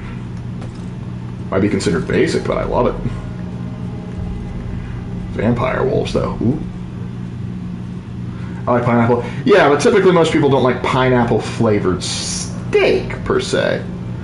They even like pineapple mixed in with a little bit of their beef, depending on the dish, but pineapple may not be exactly what you're expecting to. So you gotta kind of wash it off good, but if you do that, once you wash it off, that's when you have to put like the salt, pepper, and garlic on there. So that's typically how I cook my steak. But if you meant just like temperature, medium rare. You probably got way more information than you were bargaining. I was like Judas H. Priest, Lark. I didn't expect a full recipe. I just want to know what temperature you like your steak at. I graduated college before you finished laying out that recipe. Tried it too sweet for me. Yeah, that's why you gotta be careful, because some people, they don't like the tenderizer. But last time I cooked steak, which isn't all, because since Raven has connection at Longhorns, I typically just eat steak there. They successfully, yes, they helped out Sullivan's Island, yes. All right. For those of you that don't know, the Battle of Sullivan's Island, or the Battle of Fort Moultrie, basically what happened is in 1776, while everything was going wrong up in these states, or colonies, the British tried to take Charleston with a small force, and believe it or not, Charles Lee, yes, that Charles Lee was in Charleston, and he told Colonel Moultrie, who was in charge of the fort on Sullivan's Island, hey, pull back, there's no way you can hold out, because the fort was made out of palmetto logs, because we didn't have anything else to build with at the time, no stones or nothing else that would work, so we just built it out of palmetto logs, and it wasn't even finished by the time the British showed up, and Moultrie told Charles Lee, up yours, pal, and by golly, we held the line, because surprisingly, fresh cabbage palmetto logs packed by sand absorb cannonballs. So the British Navy couldn't touch us. It was beautiful. All right, what's the next one? The Stono Ferry. Templar associates with the name of Hugh Jackson is marching with the Patriots. His intentions are not clear. Ride up to the outskirts of Charleston, find out what you can deal with him if necessary. I don't like that we keep helping out the British on this one. But I need you guys to level up as fast as possible because you guys suck. And helping out my home state is, by golly, you're going to do that. And then we can get to the Swamp Hawk missions, and then I can rage about why you guys are idiots. I like medium well or medium for my steak. Hey, as long as you don't go full well done, because that there's a heresy.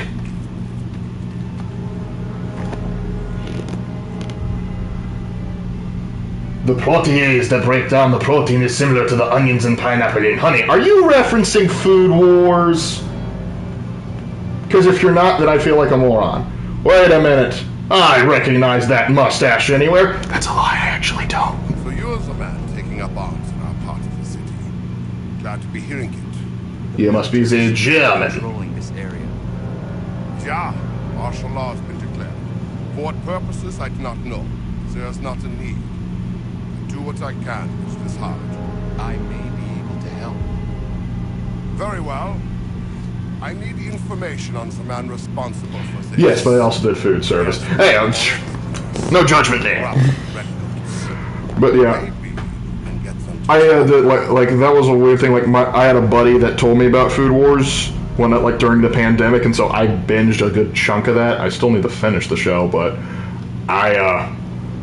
That was a guilty pleasure of mine. Only problem was, if anyone has watched Food Wars, you know, you're kind of like, man, that's a really good. Please stop doing that on screen. Food Wars is the great example of you cannot watch that if family's in the house, because if they watch in, there's no way you're explaining it. And that's actually the thing. It's one of those things where it's like, I actually don't like the fan service because I want to see the boys cook. I don't need to see people having a foodgasm every time Soma cracks an egg. But alright, now we have our contract with old Jacob Ziegler. I actually knew a Ziegler growing up. Add a little hot sauce. Ooh, gonna disagree with you on the hot sauce on a steak. I don't know why. It's like hot sauce I'll put on eggs, I put on chicken. But other stuff, prevent an execution. Where's the execution's this way. Hold on. Let's see if I can get a little funky here.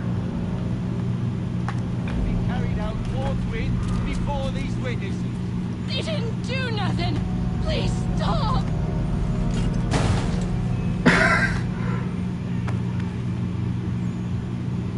I stopped the execution, but I also caused... I didn't think he'd be in the blast radius. That's wild.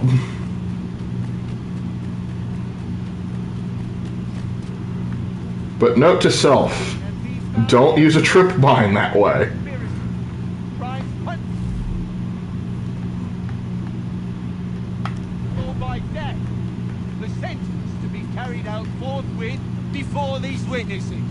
Don't mind me, boys. I'm just gonna perform an execution myself. If I can, there we go. Oh, shoot. Just hang out there real quick. I didn't want you to climb that time. I think they killed him. Ow. not yet.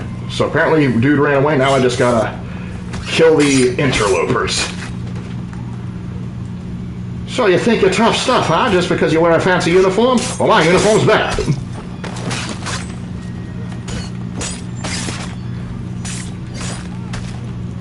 Try it. Whew! Alright. Ooh, what have we here?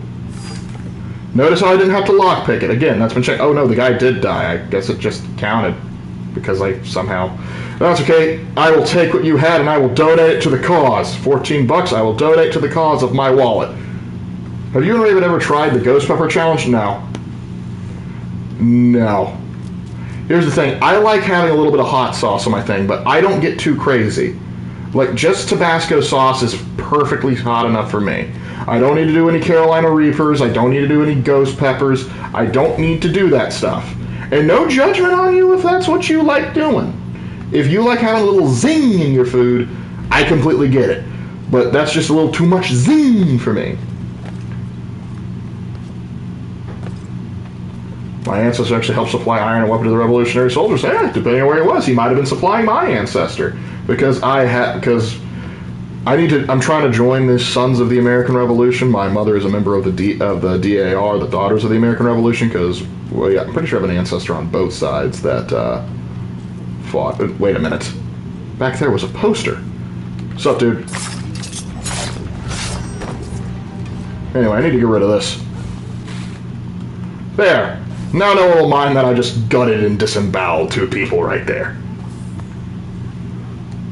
He just, stop causing like Draco's dad! Shoots him that. Yes, Tappington! Based off of Bannister Tarleton. An interesting figure. Now, like, what do you think of the YouTuber called History of Everything podcast? Yes, the you or what, I can't pronounce like his actual like name or whatever. Like I just know him as the guy from the History of Everything podcast. I like him. I think he does a good job.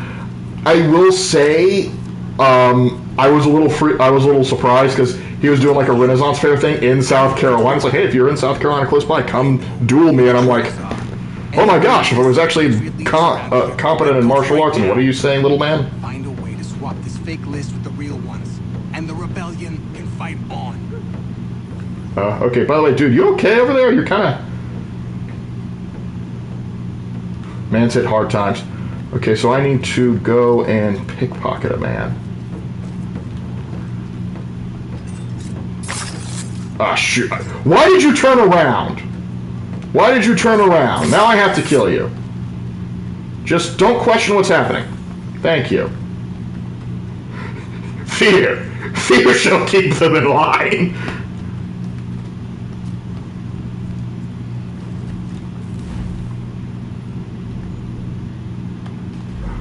Alright. Muktuk? I don't know what Muktuk is.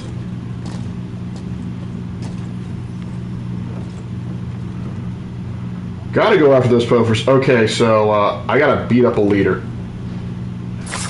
Oh, of course, he was walking by some guards. Well, this is awkward for... Wait, hold on! I gotta make my assassins useful.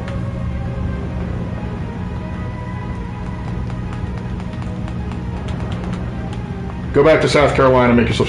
Valuable information, okay. Emily Geiger has information on the Templars movements in South Carolina, though she does not know it. She needs to carry the intelligence to Patriot Camp, help her succeed in her mission. It is vital that the Templars do not catch her. I actually think I remember the story of Emily Geiger. She was a runner for the Patriots in the area, and she actually was like caught by a British officer. But since she was a woman, they didn't automatically suspect her, so what she did to not lose the information is she memorized it and then ate it. I might have the names confused, but that's what I think. So anyway, Frenchie, get down there. Duncan, get down there. Clipper, don't embarrass me again. I expect it from Frenchie. You're a sharpshooter from Virginia. You should be with Daniel Morgan, pot-shotting redcoats.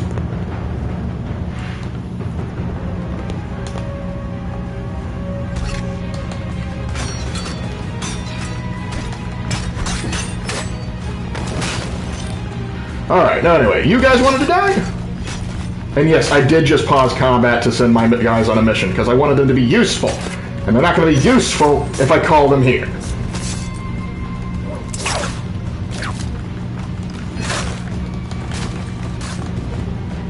Get on the ground. Now let's you and I chat. How do I meet your commander? Is whale meat. Well, I'd try it. I think it's illegal now, but I'd try it. I mean, not if it was actually illegal. I mean, like if I had the opportunity or something like that for illegal capacity. Once back and trace my ancestors part of the royal guards for the Swedish king, and telling the said king to get bent when he wanted to go fight Russia, and then sailing a homemade boat to America. That's wild. According to legend, oh, not legend, but technically we have paperwork that suggests, I don't know how accurate it is, on my mother's side we can go as far back as Mark Antony. But again,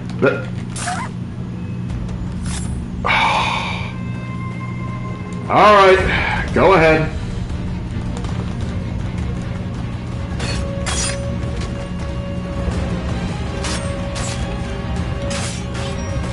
Yeah, so my mother is also a part of the American Crown Society, which is basically a society that tracks Americans that have a degree of a connection back to royalty in Europe. And my mother has connections to royalty in France and England, technically also Spain.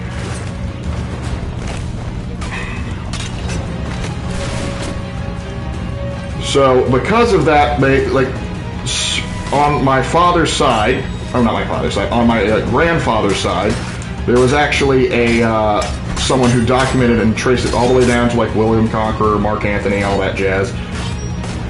Which, again, I don't know how accurate that is, but that's what family rumor is. I just wanted the treasure chest, gosh dang it.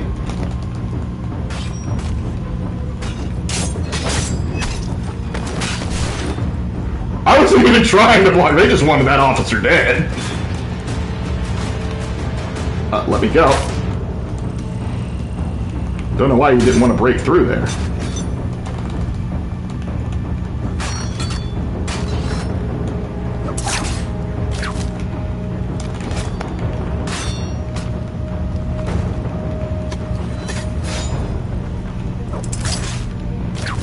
On the ground! Ah, almost. I got most of them. Would it really be difficult to trace back ancient lineage? Furthest back I've seen a civil war. Thing is, if they're nobles, the nobles did a better job of keeping track of their ancestors than the average Joe Schmo. So, like, it's kind of funny. We can trace it back to believably Mark Antony. It was weird how we found out, too. Because me and Raven were just chilling at the beach one day, and we get a text from our mom saying, hey, guess what? Apparently, we're related to Mark Antony. Just as casual a conversation as we would be, and we're both immediately texting her like, what? How do you know this? So, heard you had information. Now that you see me disembowel them, let's chat. Oh my gosh! There's so many guards!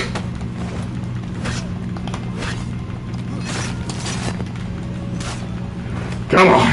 It's a good thing you guys are fun to kill.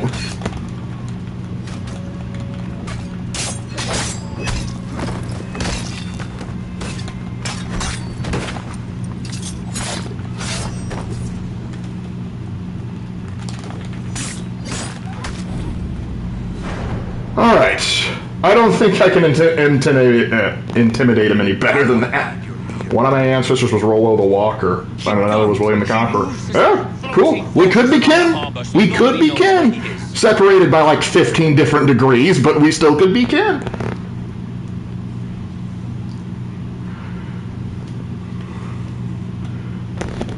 But yeah, so wild stuff there.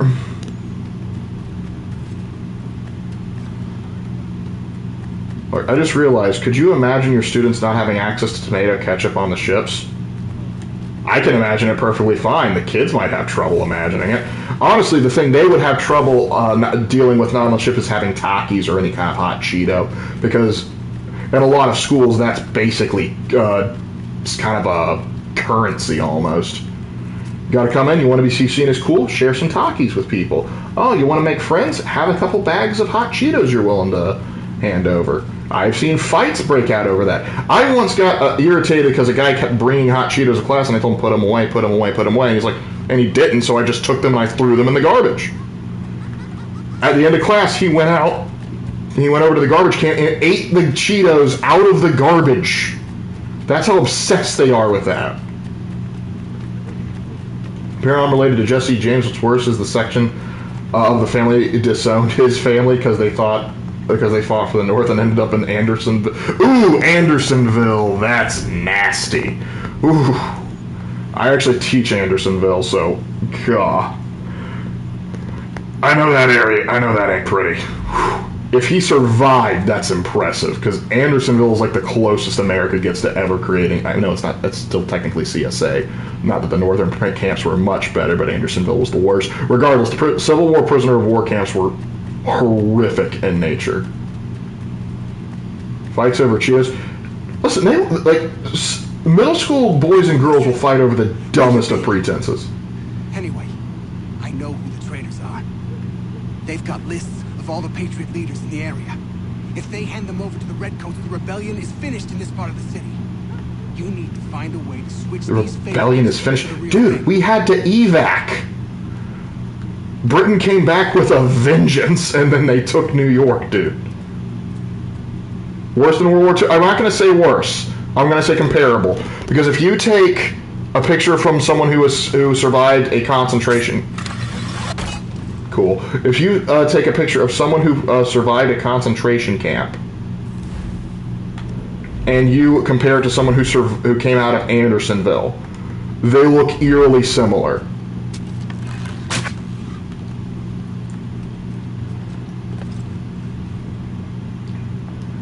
There was a set of brothers, and they both lived, but they were messed up so bad. The family living here in the frontier had to go back to help take care of them. That doesn't surprise me too much.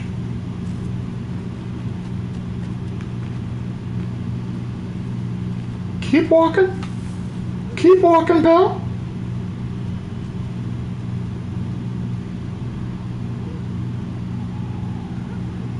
Oh, hey, buddy. How you doing?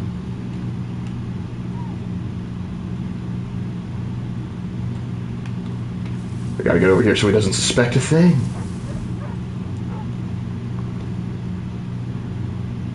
They gave him a piece of meat and barely enough to water to wash it down. I wanted you to press up against the wall, but, you know. I'm tempted to just come over there and beat you up.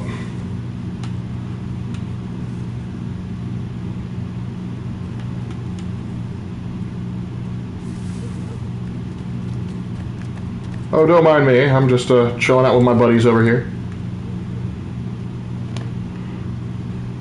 Everyone in World War II had POW camps, just tend to hyper-focus on the German one for some reason. I think the Japanese were actually worse. In certain cases. Well, the difference is, like, the Germans actually had death camps that were designed to straight up just kill.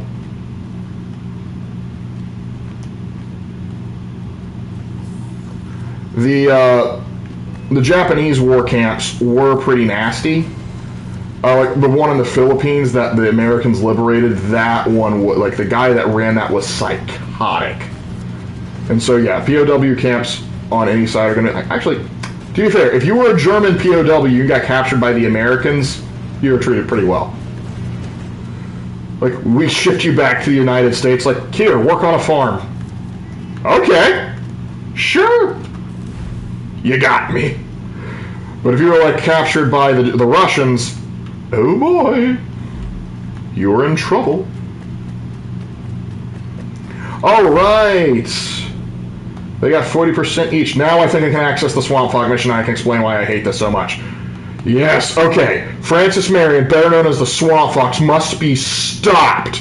his tactics are questionable and motives unclear. Venture to the South Carolina marshland and stop him any way you can. Now let me explain to you why, as a South Carolinian, this irritates me to no end. Francis Marion is kind of one of our big state heroes. We have a lake named after him, and we have a university named after him. Francis Marion University. Surprise, surprise. But yes, the Swamp Fox. You want to know what his big claim to fame was? His tactics are questionable were?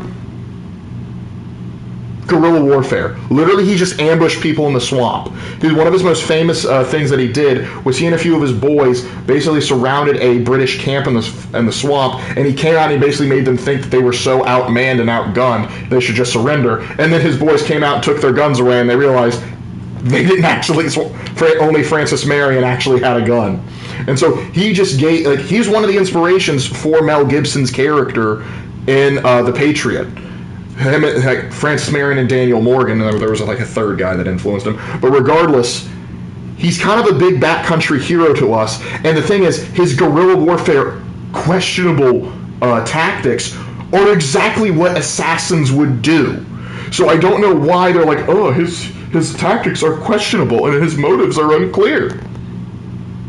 What do you think his motives are unclear? He was a patriot. He was fighting the British. You can't get much more clear than that. Are you saying he's a Templar? Well, I know these schmoes aren't stopping him. I know this because he survives the war. So I don't know what the heck they're talking about here. But yeah, I'm going to, just so I can say that I got South Carolina clear, I'm going to send you, you're going to tell him he's a cool dude and say, keep up the good work. Actually, if they fail this mission, that would be hilarious to me. And it's the exact same thing you're doing. Like, yeah, I don't know what the heck they were thinking when they did that. It strikes me as one of those things, like, and I'm willing to bet, willing to bet the reason why they said, yeah, we can't have him be good guy, is because they don't like the Patriot. I'm willing to bet animosity towards the Patriot, the movie, is why they decided they didn't want to do that. Because for some reason, the Patriot just has to be crapped on because, oh, that's not historically accurate. Like, I know, but was it a good movie? Absolutely, it was a good movie. Ubisoft flips a coin to determine who a Templar and an assassin is. I swear. But the thing is, they never even confirm that he's a Templar. They just say, oh yeah, his motives are unclear. No, they're not. They are not unclear. They're clear as day. He is trying to stop the British. Gosh. It irritates me. It just irritates me so much. Oh, I almost got this section of New York liberated. And what do we have here, old boy? Who needs a good killing? With my questionable tactics. Sean again just talking about us. I don't think Sean set up the mission on that one. It must be him. I've been waiting too long. I know who the traitors are. And they're bringing lists of the Patriot leaders around here. Lark, would you put on an 18th century analog for a hamburger and cheeseburger? Honestly, I would say probably your best bet to get anything close would be putting a bit of salt pork between two pieces of hardtack.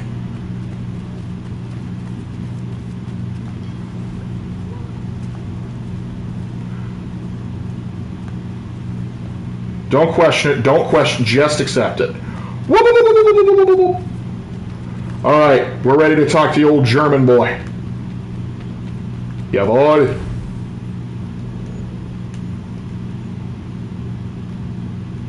Where is my contact? Oh, where is my contact? Oh, where is my contact? Oh, where is my contact? It's up there. They have fresh sourdough on bread chips. Yeah, I know, but that's what I'm going to be eating. That's what you are going to be eating. The kids, they can get hardtack and salt pork and like it.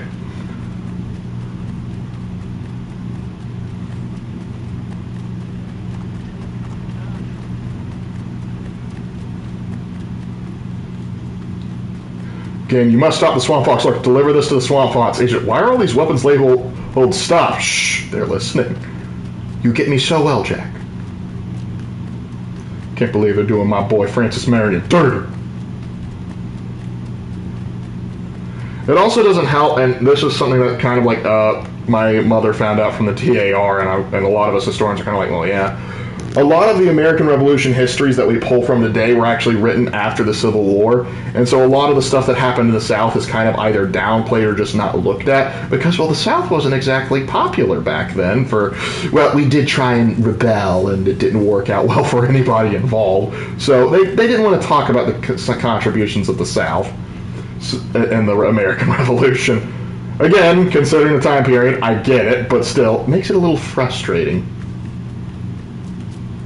Pretty sure Townsend made something equivalent to a modern-day hamburger. Yeah, I'd have to check the channel and do... Honestly, what I want to try from Townsend, I might have said this before, but I want to try that potato bread. That potato bread looked good. Because I'm a sucker for a good loaf of bread. But then again, who isn't? Maybe some venison if you're in the backcountry. Yeah, getting venison, though, on a ship on the sailing on the high seas, that might be rough, unless it's, like, salted to higher. Thoughts on the Battle of Kings Mountain? Love it. It's one of the battles I specifically teach. Since I teach South Carolina history, the big battles that I focus on teaching in South Carolina, because I have to talk about some of the other ones that happened outside, like, Yorktown, Saratoga, Lexington, and Concord. I have to talk about those. But I talk about Kings Mountain, Camden, Cowpens, Siege of Charleston, and the Battle of Sullivan's Island. So... Actually, one of the things I do that I give every time I teach the American Revolution is I have something called the Southern Battles Project. They have to, using various resources, they have to write a paper on one of the battles that took place in South Carolina. And a lot of people pick Kings Mountain because the way I describe Kings Mountain is always fun. It's like you have a bunch of guys from over the Appalachian Mountains that the British told, like, hey, if you don't get out of there, we're going to come burn you out. And they're like, and we took that personally. And the funny thing is, the only true order given from the head colonel of the Patriot militia there was, boys, I'll see you at the top, and they just bum rushed that hill. It's like, oh, they're about to fire, get behind a tree. All right, they're done firing, keep going up. The only sad part about Kings Mountain is I actually have a lot of respect for the British commander, Patrick Ferguson, because Patrick Ferguson was a Scottish engineer. He developed the world's first breech-loading rifle. Almost had a chance to kill George Washington. Didn't take it because he thought it would be uncivilized. Good thing we didn't follow the same policy. But all in all, he treated his men, the loyalist troops, very well. Because a lot of the other British officers, they didn't necessarily hate the loyalist colonists, but they didn't necessarily treat them with the same respect they thought they was. And this was a problem going back to the French and Indian War. The British would commonly just sort of look down on the colonists as just provincials. And this was part of the reason why getting the colonists to support British soldiers during the French and Indian War was difficult, because a lot of the people were like upper class aristocracy that sort of looked down on the colonists, and the colonists were like, we're British too. Why are you treating us like that? It wasn't until in the French and Indian War you had William Pitt come in as the prime minister. He actually started to treat the colonials pretty much as equals, and we love that dude. So we started to actually, bulk up and work together during the French and Indian War. Unfortunately, they didn't necessarily... We're going to start a riot because we can. Unfortunately, they didn't get the message. Yeah, spread the word. We like the Swamp Fox. We think he's cool. The Swamp Fox fan club shall grow.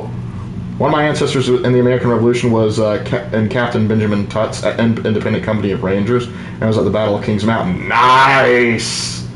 Hey, Lark, what were you saying about the History of Everything podcast? I think it was about dueling. Oh, yeah, he apparently, popped into South Carolina, on the other side of the state, so I couldn't go in to say hi. But he was doing some sort of Renaissance fair thing, and he was saying, "Hey, come by and try and duel me," because he had all his medieval equipment, mail armor and halberds and stuff. And I'm like, dude, that'd be really cool. And me and Raven both are of the opinion it would be really cool to get into HEMA and that side of thing and get into that. The problem being, though, it's just an expensive hobby to get into, also a time-consuming one, and that's something that neither of us can really afford right now. particularly in the time department. But we actually love it, and it would be cool to go and see. At some point, I do want to go see some of the events, and we don't tolerate witchcraft in my America.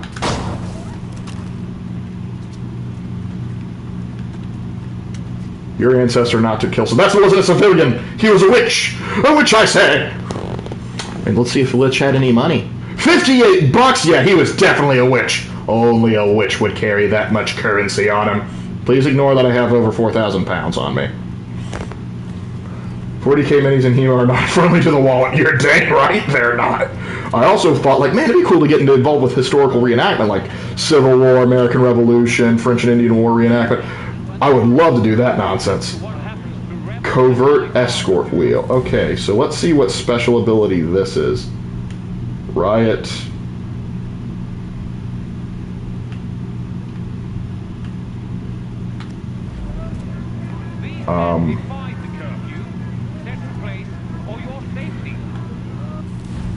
Are you sure? What? Why don't I have... Like, this is Frenchie's ability. This is Frenchie's ability. Why am I doing a riot? Okay, sure. Call in a riot for whatever fracking reason.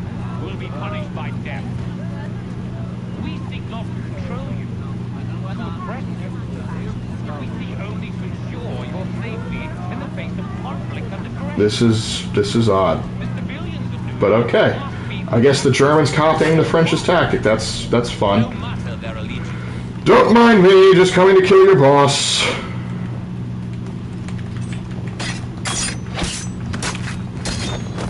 Well, that was easy. Let's see how well my German boy does.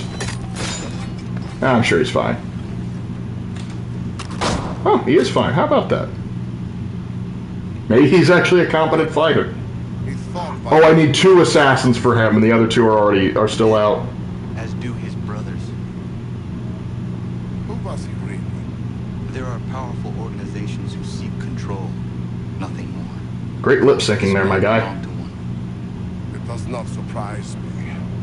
I don't know who you are. I cover everything from colonial America to World War II and reenacting. I can give you whiplash if you're not careful. It can give you whiplash. I bet. Because at one point I was thinking that, you know, it would be really cool if like I could dress up like an American Revolution officer outfit when I teach the American Revolution for like one day with the kids, or for like in a Civil War outfit to teach the kids. Well, because I'm teaching the Civil War right now. I thought, man, that'd be something really cool to do. So I started looking into what the uniforms cost for proper reenactment stuff, only to realize, holy crap, that stuff's expensive. So what did I have? I had bodyguard, covert, escort.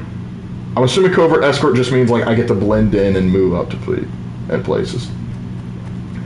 Thoughts on drinking coffee while eating coffee cake? Seems like a perfectly reasonable activity to me. Why would you think otherwise? There are powerful organizations this man belongs to. You mean the government? Yeah, kind of, basically. I seriously don't know if like the Temple's like, we don't support the idiot king. Yes, why would you want to control the largest empire on Earth? Fucking idiots. Alright, but we've liberated this part of Manhattan, so yay there. I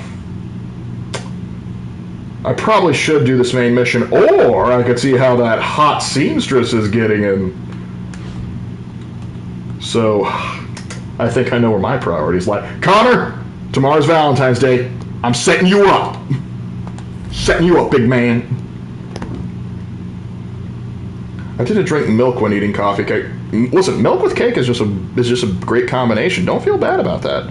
Like, I know it's called coffee cake, but I don't think it's necessary to have coffee while you have coffee cake. Was the largest empire at the time, Kingston. At the time.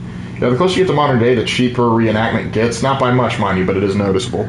Yeah, it's kind of sad because the first chance I had to work with on reenactment was I was in college, and I had a lot of my advisor was also he was my professor for several classes, including a Civil War battlefield class and a military history class. Really thought it was good. Dr. McDonough. And he actually said, yeah, I got a call from, they were doing this reenactment, and they were doing like this reenactment thing where they're going to be doing multiple small-scale reenactments like American Revolution, Civil War, and even World War II, and they were looking for people to actually play Italian, they would give you the uniform and everything you need to be Italians during World War II. And there would be like this whole part and everything. I was like, oh, dude, that sounds awesome. I told Raven about it, and we were both like, yeah, that sounds fun. We'd love to do that. And we were going to go do it, but then our parents surprised us and said, hey, we're coming down that weekend. And I'm like, hey, could we do another weekend so that we can go do this? And they said, no, we're coming down. And we're like, all right, we'll have to do it another time. And I just never got another chance to do it. And that was always a bummer. Well, love my mom and dad. We had a good time, but it's just kind of like, I always wondered, what would have happened there? Who knows? Now, m'lady, how are we doing? All right, Connor, lay on the smolder. Day, Connor.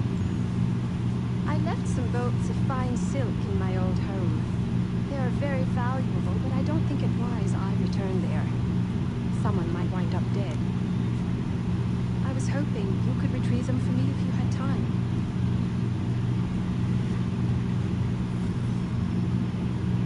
You know, you could have sent me a letter while I was still in New York.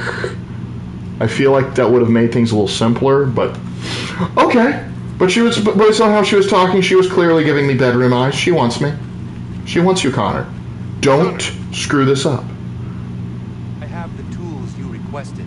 Ah, excellent. I'll get right to work. Norris has been hanging around pestering me about his knife.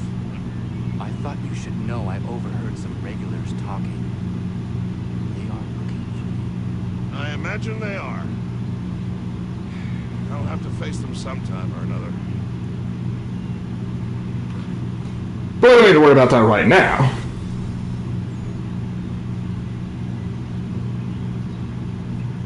You're 6 something, so trying to find something that would fit you would be hard, costly.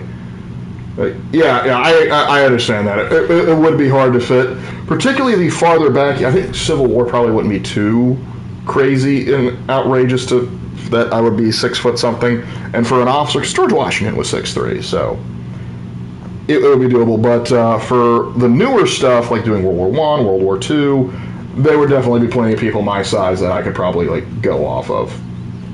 But it is always interesting, like when you go into museums and stuff, and you see like older armors and stuff, and you're like, and I'm like, wow, if I went back in time, I would be considered huge. Them Swedish folks know how to mine and craft. You're right there, barbarian. That they do. All right, so let's see. Is there anything else I need to do here? Oh, I got a few homestead missions. We'll probably finish up the homestead missions here, and then we'll call it a night. We may not have progressed too far in the story, but that's because we were doing side missions and recruiting assassins. Speaking of which, you thought you guys were going to get off? No. We're liberating my home state. Viper and Camden. Another Templar threat has emerged in the Patriot Army. Johann de Kalb is posturing himself for a promotion into higher ranking position. His column approaches a battlefield in Camden. Find once the fighting starts and silence him. If it's Camden, I don't even have to. I don't have to. Camden was such a disaster for the Patriots that he'll probably he'll be disgraced regardless of what happens. But yeah, sure. Okay, so you're almost leveled up, so we're going to send you. I want you to go along because I want you to get some experience. You can jump along too because I think you're close to a level up. All right. Go, my boy. Go! Lark, hey, Lark, what historical figure do you think is the dumbest to make a Templar? The dumbest to make a Templar? Huh. I think I'd have to have like all of them like laid out in front of me to make that determining factor. Because some, I don't know, because I could probably easy pick someone that I think make more sense that are Templars. Like Maximilian Robespierre, I thought was like, to say what you will about Unity, Maximilian Robespierre as a Templar makes perfect sense. Teddy. Yeah, actually, yeah. I'll go with Teddy Roosevelt on that one. Yeah, that one's dumb. That was just dumb.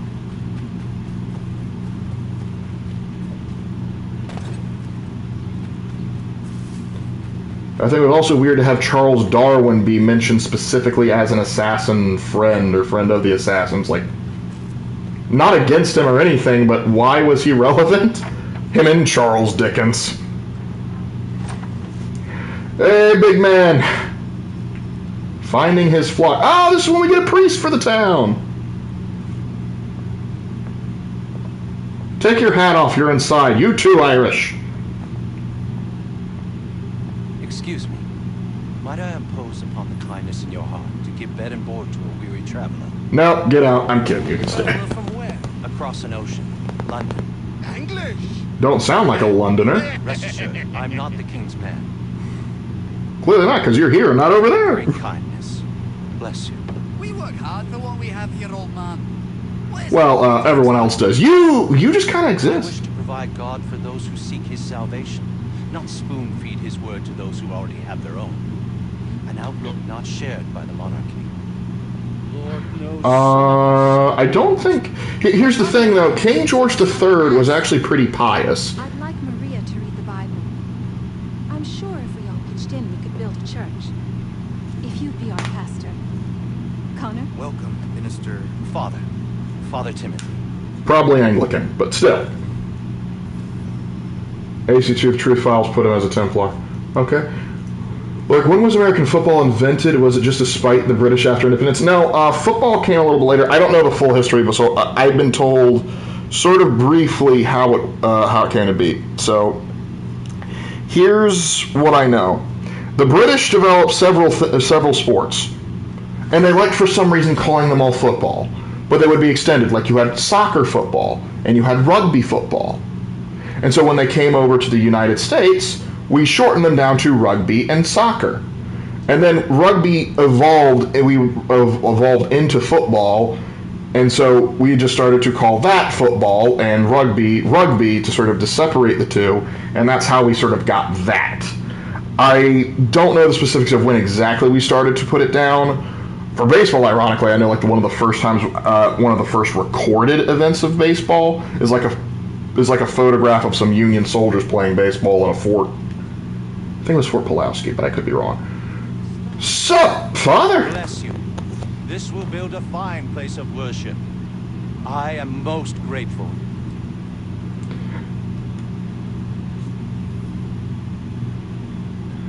All right.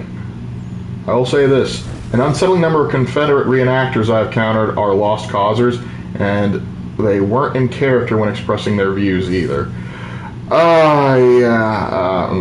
That's one of the things about about Confederate reenactors. Their lost causers are very much big in, and I typically can get along with them just fine. I can talk with them, despite the disagreements I may have with them, though I don't shove the fact that I have disagreements directly in front of them.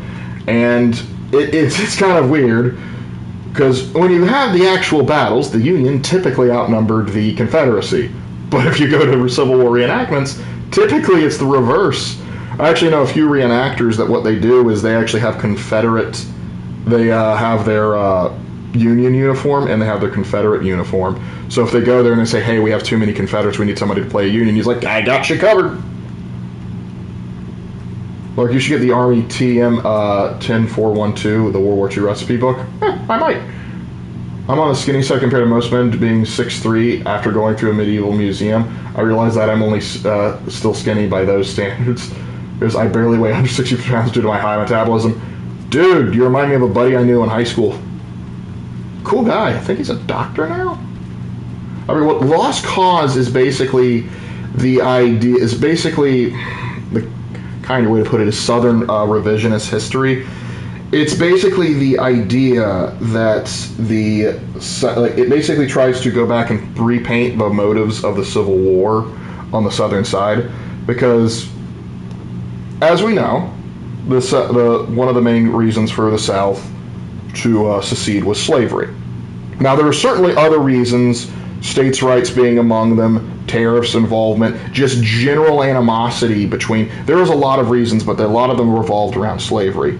But a lot of Southerners don't want to besmirch their forefathers by thinking that they fought for such a cause such as that. And so a lot of the times when they write the history, they focus on the other aspects, like the tariffs, like states' rights, which aren't untrue, but they put a lot more emphasis on that than the slavery angle. And they also like to talk about abolitionist movements that were actually in the South, where they did exist, and they like to bring up other stuff. Sometimes they're well-intentioned, sometimes they go a little bit too far, and sometimes they have modern political motivations, which don't be. It's interesting to talk to them. I will say that. And here's the thing, I actually have Lost Cause literature. And a lot of it just stems from the fact they don't want to talk about their forefathers in a negative light.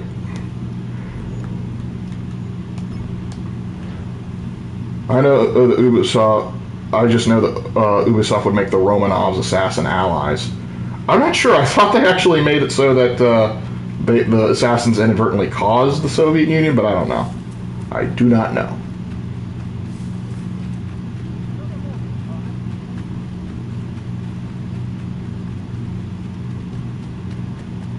Hey, bud, how you doing? Tools of the trade. I don't mean to be a bother, but I wanted to ask you something. When my cars went up in flames, I lost most of my tools. I've got some spares back at my shop in Boston, but as you know, I'm not really welcome around there. You'd be welcome in Boston just fine right now. You could help me retrieve them? Oh, so like how a lot of countries don't want to talk about the bad things they do in the past? Yeah, that's certainly true. Another thing that Lost Causers typically like to do is they will take the Southern military leadership of the Confederacy and they will put them they will revere them to a great deal. Like Robert E. Lee has a huge deal of respect amongst the Lost Causers, and not for terrible reasons either, because they consider him like the epitome of what a Southern gentleman should be, and they could certainly pick worse, in my opinion, because when I look at the Confederate leadership like Robert E. Lee, Joseph E. Johnston, I think there is some stuff there. I even like James Longstreet, particularly with how he handled himself after the war. But people like Jefferson Davis, I roll my eyes at. Jefferson Davis irritates me.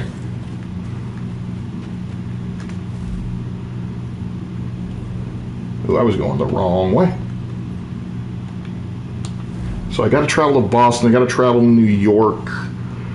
Man, these guys keep on asking me to go. Can we ask one of the other guys to go get this stuff? Or who do you want to see to win the Super Bowl next year? The one that scores the most points. I really don't got a dog in the NFL. I enjoy watching the Super Bowl. I don't. What's wrong? Thank the Lord.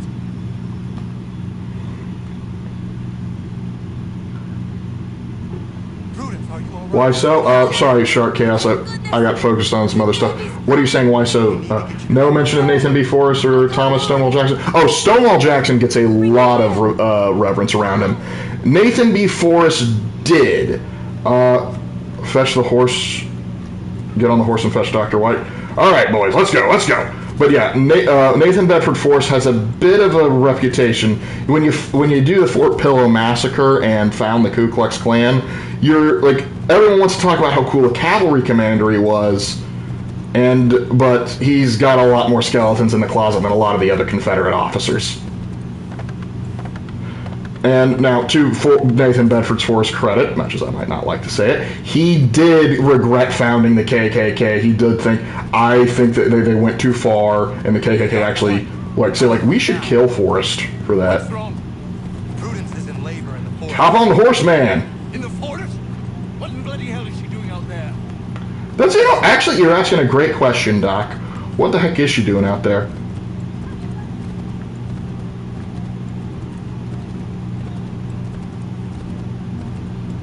We need to get word. Now? Yes. Probably should have set the doctor's office close to the center of town. That would have been a great idea. But they don't let me place anything. I just let them set up shop wherever. Like the Southern General, you said it makes you roll your eyes. Oh, he wasn't a general. I mean, he was a general previously because he does have military education. Where is she? Yeah, come on, dude. Hop on one of the horses. Tell me how she seemed to you. In great pain. Just hop on. Not move herself. But regardless, Was there blood? Jefferson Davis was the president of the Confederacy. And here's the thing. Whether you like the South or the North more in the Civil War, I don't care. Abraham Lincoln was the better leader. And I don't mean that, and you can dislike how Lincoln handled himself, but the thing is, he was clearly the better diplomat and better at running the state. Jefferson Davis wanted to leave Richmond and basically go try and be a general. We're here, guys. And he wanted to try and be a general. Because, granted, he went to West Point and he trained. He wasn't great at his job, but he did. But he was a trained military officer, and that hurt how he managed the war because he thought he could do a better job than most of the generals in the field, and that certainly isn't true. Not to mention, diplomatically, he was terrible. His whole plan to try and get Britain and France to try and come help us out, which was something we really needed. I said we as in the Confederacy. And that didn't work out so well because his whole plan was just sending people over and go, hey, you want cotton? We got cotton. If you want that cotton, you should help us out. Which, not very good. Not to mention, Davis also picked people purely based on how loyal they would be to him. And he also, like, for example, Joseph E. Johnston, decent military commander, constantly rubbed him the wrong way. He got along well with Lee, but a lot of other Confederate commanders did not like Jefferson Davis. Nah, that's an understatement. Yeah, definitely. Sorry, I didn't mean to interrupt. Just checking in. Yep, I'm trying to get all the homestead missions in this area done before I call it a night. No, you're good. Take all the time you need. It's not like we have school tomorrow. Well, technically, but at the same time... Well, I mean, technically you do, but they're not expecting you. Expecting is the strong word. My family were Confederates during the Civil War, not because they had slaves, because they were simply trying to protect their home and what happened near Atlanta. Absolutely. And here's the thing. I have family that fought on both sides of the war. But because I'm from South Carolina, mostly they fought for the Confederacy. Yes, Dean. Well, just checking in. I heard a lot of stuff y'all were talking about, but nothing directed at me, so I'll let y'all at it. Yeah. But yeah, I was just talking family history and the like. Oh, I got you. Yeah. We got long family ties. We got knights in our family.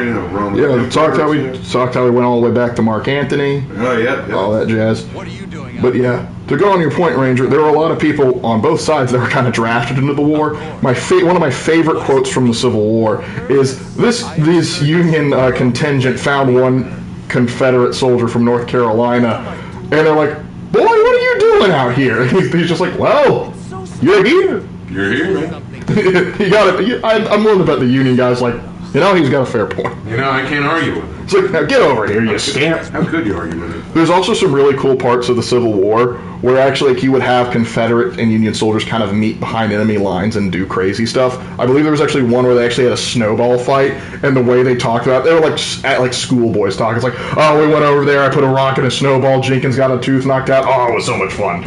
Fun to think about all these homestead missions. It's like, aren't these out of character for Connor? I thought Connor only cared about his tribe. That's why I love doing these. It gives the boy some character. I'm setting the boy up. I am setting the boy up. Well, actually, currently I'm setting this boy up, but I'm going to set up another boy. Oh, I gotcha. Anyway, well, if y'all don't need me for nothing, I'll let y'all have that. Yeah. But I was also explaining later, just like, because there was this guy, he does the History of Everything podcast, he was in South Carolina like a week ago doing like a Ren fair, and he was saying like, hey, if you're fans, come down and meet me and we can duel or something. And I was saying like, I'd love to get into that, but unfortunately me and Raven have come to the conclusion, he was cool, but gosh, that's an expensive hobby to get into. Well, I'd fight him, but, I mean, I think you're also like a head taller than him, so you could go, we pulled back. I also think I have a major reach advantage on those people. He does have a halberd, though, so you'll have to bring your own. Oh, that's fine. Little sugar for the... Little sugar for the bespectacled one. Don't knock it, baby. Wait, when was the other guy actually needed? Who? What other guy? I gotta hunt a wolf. It's payback time. I'm coming to get you. This side is personal. All right. This one's for Magnus.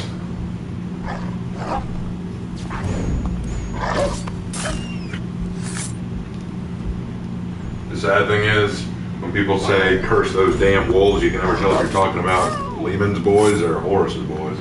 Yeah, that's probably, you got space wolves, you got lunar wolves, and those are the first two found. It was like, everything's just wolves. Fun fact. I'm pretty sure the emperor was like, okay, can we cut with the wolf shit? Yep. Fun fact, my Tennessee ancestors not only fought for freedom but rescued a runaway slave who chose to be a paid in-house family butler and daughter nurse, and his daughter nursed my great-great-grandfather. Funny how far back some ties can go.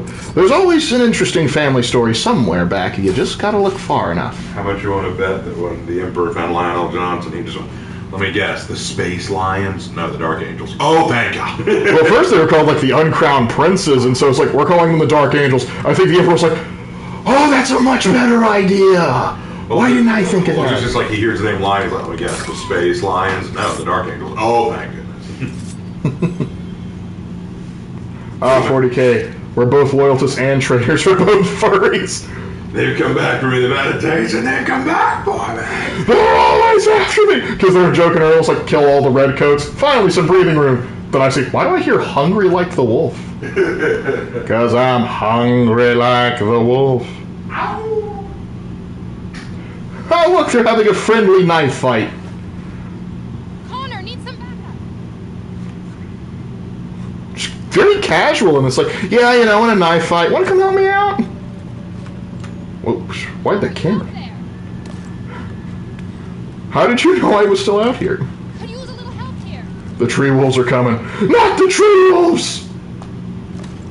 Connor, need some backup.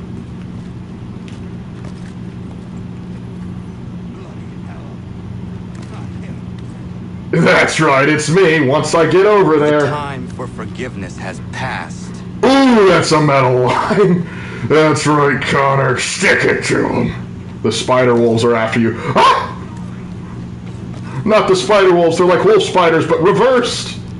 Just stab them, woman. It's not that hard. Granted, both have knives, so, you know, not everyone's a trained knife fighter. We're not going to be too hard on her. Hey, she held her ground. We got to give her that. Or do we?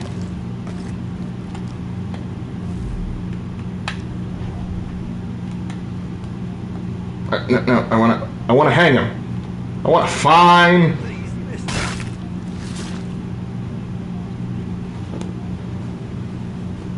She also has a gun. I think she has like a long rifle. I don't think she has a pistol to use. That lickspittle might have gutted me. Timely gift. Nice knife. Indeed. I must make sure to thank him properly. Imagine a wolf with 8 legs like Fenrir version of Sleipnir. That'd be wild. And here's the plot twist. Miriam morphs into a wolf. Man, Norris is going to be real upset. What happened to Miriam? Okay, so she's a dog. But I say my little homestead is coming along just nicely. And I get a steady supply of venison. Love it. Alright, so I'm going to go ahead and probably have to call it there. We've made some decent progress on the sides, but overall, good time, good chatting with you. That's half the reason I do these streams, just because it's good to talk with the community and get attacked by wolves and sometimes take the vengeance back to the wolves. But anyway, appreciate you sticking with me for this long. I think we went a little bit over time, but that's okay. We were enjoying ourselves, and isn't that what the American Revolution is about? Enjoying ourselves while killing wolves? No? I'll have to go back to the history books then. Until then, I shall see you next time. Take care, gentlemen. And ladies, I see you too. Or hear you, rather. Or read what you say. You know what I mean.